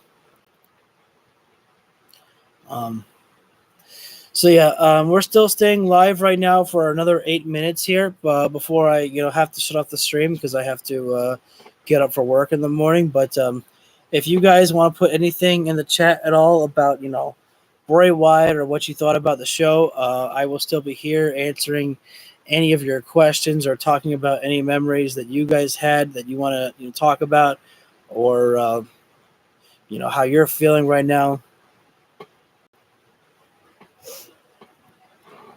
It's definitely still emotional to think about, and you tell yourself that Bray would want you to to be able to smile and keep going through your day, but sometimes it's just kind of hard, because you want to imagine that that's what Bray would want, but just like you still have to find your own time to grieve. I like Bray Wyatt's family too. Yeah, my favorite Bray Wyatt match is probably top 5 Mania match, which was Bray versus Cena at WrestleMania 36. I have to go back and watch that, man. I have to go back and watch Bray versus Cena at WrestleMania 36 because when I first watched that matchup, I didn't know what to make of it because I watched, I think the Undertaker AJ Styles Boneyard match was the night before. And so I was expecting that. And then when I saw that with John Cena and Bray Wyatt, um, I was I didn't really know what to expect about it. It didn't feel like a match at all. It felt like just a movie. And I know that there's like, cinematic, matches, but that it didn't feel like a wrestling match to me. And I was like, what's going on? I don't understand. And I think I took it for granted at times. Like, I got a laugh out of some things, but I don't think I really appreciate the matchup as well at first. John and Bray was before AJ and Taker. Really? I thought the main event was AJ and Taker at night 1 of WrestleMania, and I thought Cena and Bray was night 2. But it was long ago, so obviously my memory could be wrong. I do have to go back and watch Bray Wyatt and Daniel Bryan. That's always another good matchup there too. And everyone will always talk about the Shield versus the Wyatt family at Elimination Chamber. God, what a moment! What a match! I mean, it is so special, man. I mean, at 2015, it was 2014, I think it was actually, when, the Wyatt family and the Shield, the two top factions, stared down with each other, and on a Monday Night Raw, fans losing their mind over, not about John Cena, not about Randy Orton, it wasn't even about Daniel Bryan or Undertaker, it was about these young up-and-comers who are right there in front of our face. They were ready, and it was time for war, and fans were ready for it. Yeah, it's such good shit, pal. I love that line from Vince McMahon, from the Vince McMahon puppet there. I thought that was absolutely hilarious because I was like, oh my God, the John Moxley podcast with Jericho came out, I don't know, 2 weeks before, something like that. And I was like, Jesus Christ, they actually went out there and had the Vince McMahon puppet actually say that. It's such good shit, pal. You're going to love it. Oh, Christ. But obviously, definitely one of the best things from Bray Wyatt will be his return at Extreme Rules. That was just it's amazing. I will never forget how I felt about that. He really was. Bray is somebody who just, unfortunately, I don't think we ever got to see him reach his full potential of what he was capable of in pro wrestling. But I listened to Solomonster's video. If you don't listen to him, Jason Solomonster of the Solomonster Sounds Off is one of my favorite podcasters to listen to. He did a video yesterday on Bray Wyatt, and he said, could WWE have done more with Bray Wyatt? Yes, they could have. But Bray got to have such a great career that not a lot of wrestlers get to have, and that's when I was like, you know what? Could they have done more? Yes, but I mean, this was yes, they could have this. But he did reach a lot but he did reach a lot in WWE. Finn versus LA Knight was kind of a sentimental because Finn Balor was the Fiend's first match and LA Knight was Wyatt's first match after returning. That's actually very true how you put that. Finn was the Fiend's first match and LA Knight was Wyatt's last televised match. I don't know if Bray Wyatt had any matches, any house show matches after LA Knight. Because, again, Bray was supposed to do some program with Bobby Lashley, but obviously that got scrapped. I don't know if it was because of creative or if that's when Bray Wyatt's, illness, came in.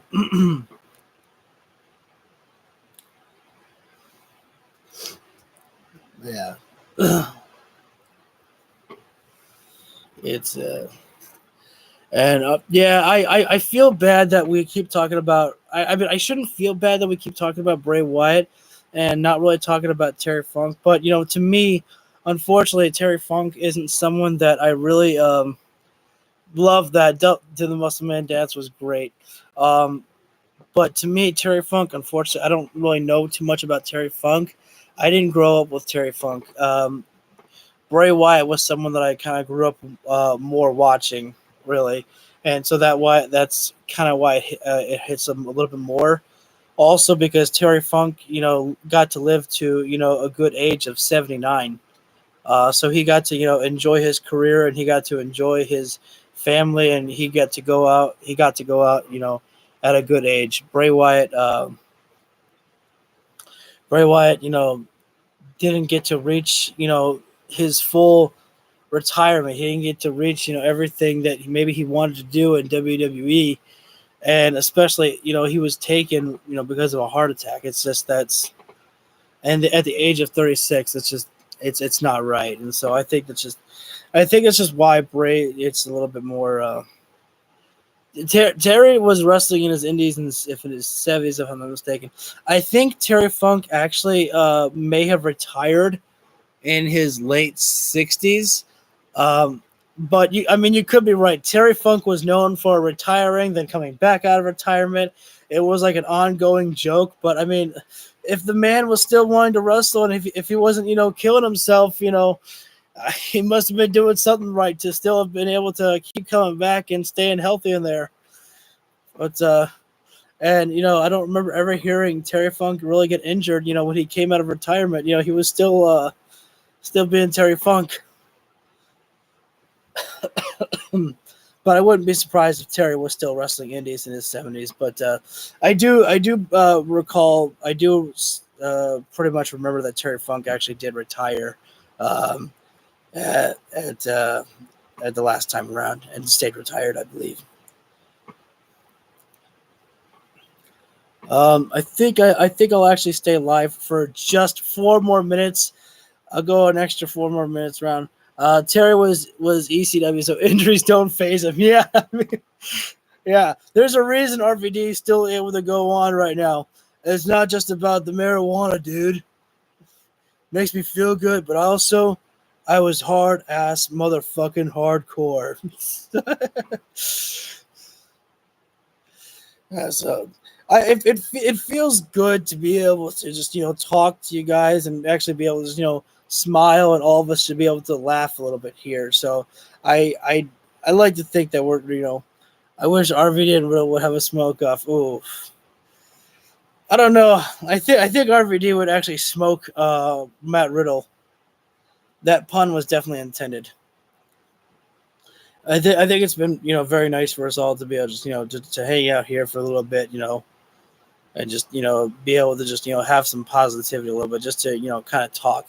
It feels good to not just think about everything happening with Bray Wyatt, and that I don't mean that as an insult. I think that there's just right now it's sad to deal with, and it's supposed to be sad, and some people don't really know how to deal with it all. And so I think it's just nice to keep your brain occupied with watching some wrestling, or being able to just watch a video to make you laugh a little bit. It's okay to feel a different emotion besides sadness right now. And thank you for that compliment there, Colby. I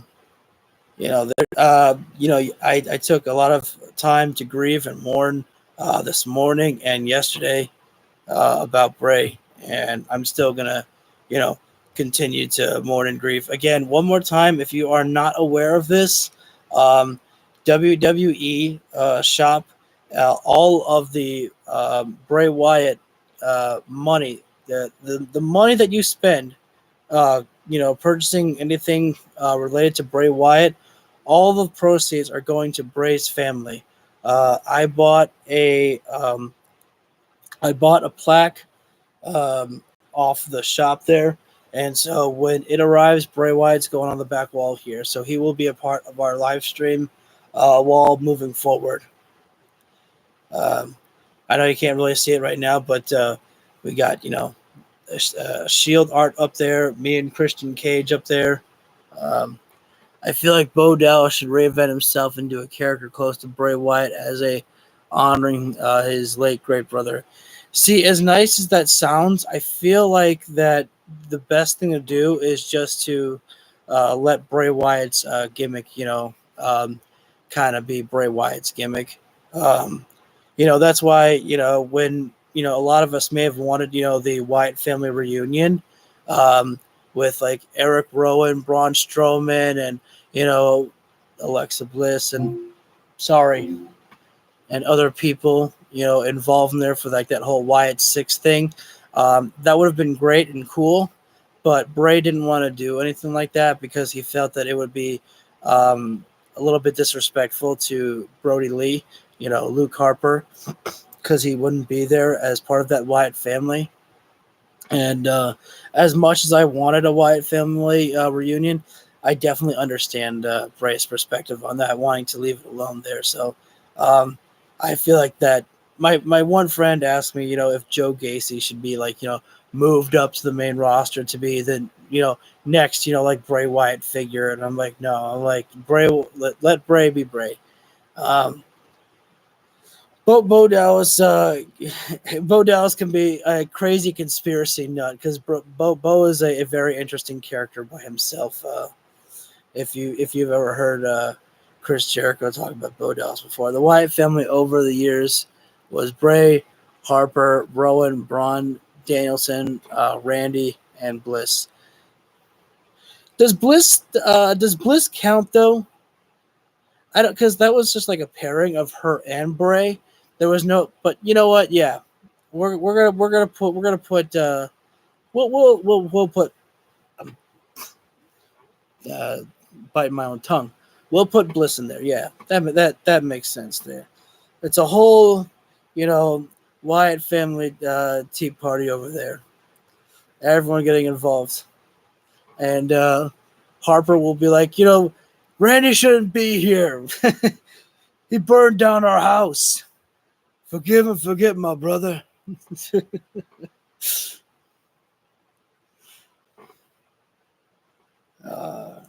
All right, but I am going to go ahead and close off the stream here tonight, guys. I desperately need water. My throat is actually starting to fucking kill me. I guess we should end with this here. Red lighting here for the Fiend. Brody Lee right now. Again, I don't have anything Bray Wyatt related right now. I was going to wear that to the show, but on the show tonight, but I don't have anything just yet. But I will for the back wall soon. Him and Roman would have had a great feud since Roman took the title from him. It was hilarious, but peace out, bro. Thank you, Colby. But thank you, everybody, who hit the like button tonight. Thank you, everybody, for being here. I did not know if I was going to do a live stream tonight because I wasn't feeling it, but I'm thankful that I did. Not just because of all of you being here, so helping get the views, that feels nice at all, but this was just nice to, be here to talk about our own memories of Bray Wyatt and, get to experience the tributes that WWE did for him tonight.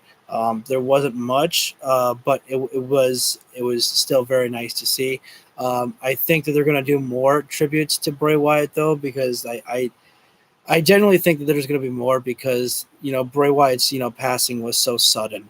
And so it's very hard to just, think of everything that you want to do for this man within just, less than 24 hours. And so I think that there's going to be more to come out there. I hope there is. But I just want to say one more time that to Bray's friends, family, and loved ones, I am, sending out my thoughts to all of you. And I'm sending my thoughts to all of the fans out there for Bray Wyatt. It's a very emotional time for a lot of people out there. And again, a lot of people just aren't able to really fully, come to the realization and come to the acceptance of, Bray's passing. And that's understandable because I didn't truly believe in it. I believed it, but I just wanted to believe that I was living in a fantasy land that happened, because it's just so upsetting that of how sudden it all was. And so I just wanted to send that one last message out there to everybody. Thank you to WWE for flying out Eric Rowan, / Eric Redbeard. and Braun Strowman. Braun is injured, but they both made the travel there. I don't know if WWE paid for Eric Rowan to, paid for his travel to come out there, but it was still very nice to see him be a part of that. I want to say also thank you to AEW because Rampage was already recorded, but I kind of, figured that they were going to throw up a graphic there for Bray Wyatt, for him there. So, it's just a time for the wrestling community to be able to, come together, mourn, and, remember the life of Bray Wyatt. And it's just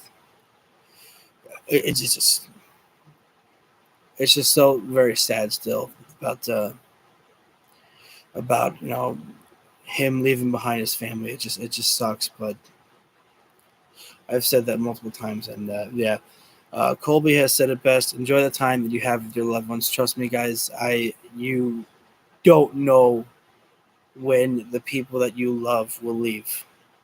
Anything can happen. I mean, people say that all the time when a passing like this happens, that you never know when someone is going to be taken from this world. So you have to tell the people that you love them now, but you really have to take that to heart because you just don't know when it's going to happen. And I wish I could leave this on a positive note, but I felt that this video deserved one more final message to Bray Wyatt. I'm pretty sure I'm going to say more about Bray on my social media, but and again, if you are expecting any tributes from AEW on the show of Collision tomorrow, that's not really going to happen. They might put up the graphic again. I don't know, but Collision was recorded after Dynamite this week because they had to fly out to the UK.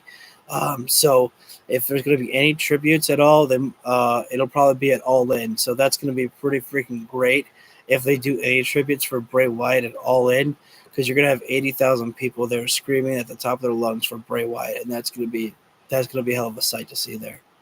And it doesn't matter if you're Team AEW or Team WWE. If that happens there at All In, that's something you have to support all around there. So I think I've said everything that I need to say about all of this. So thank you guys all for joining tonight. I will be going live tomorrow for Collision. So if you feel the video deserves it, you can hit the like button down below. It's much appreciated. You can leave any comments that you want right now or on the replay because I'm signing off. So no more chats right now. But you can put anything that you want on the replay. I will respond to any of you guys about any messages that you have about Bray Wyatt, memories that you have that you want to share, or just about what you thought about the shows themselves. Hit the subscribe, and while you're there, you can hit the bell icon so you get notified when I go for live for any of my videos. One more reminder. This is the only time that I will be doing a thank you, Colby. I much appreciate that. Feel free to leave any comments on any of those videos if you want, Colby. I will not respond tonight probably as I have to get to bed for work tomorrow, but I will make sure to respond to all of them if you do. Much appreciated. But just a reminder is the fact that I do not do WWE live streams anymore. Really, this was a special occasion for a special night for Bray Wyatt. And so if I do hear that they're going to do another tribute show to Bray Wyatt, I will watch that show because I do want to support that episode because I watched the Bray Lee tribute show, obviously, and so I want to do the same for a Bray Wyatt tribute show if they do one. I have to get out of here, guys. My throat's killing me right now. So thank you guys so much, and have a great rest of your night. And thank you, Bray. Thank you, Wyndham Rotunda, for just being you and for just being an inspiration to many of fans and many of wrestlers to come there. And you will be remembered, and you will be forever painted in gold. I don't know if that's the right way to end it. You will be remembered forever. That's the way that I should end it. So Thank you guys so much for tuning. Thank you guys so much. Have a great rest of the night.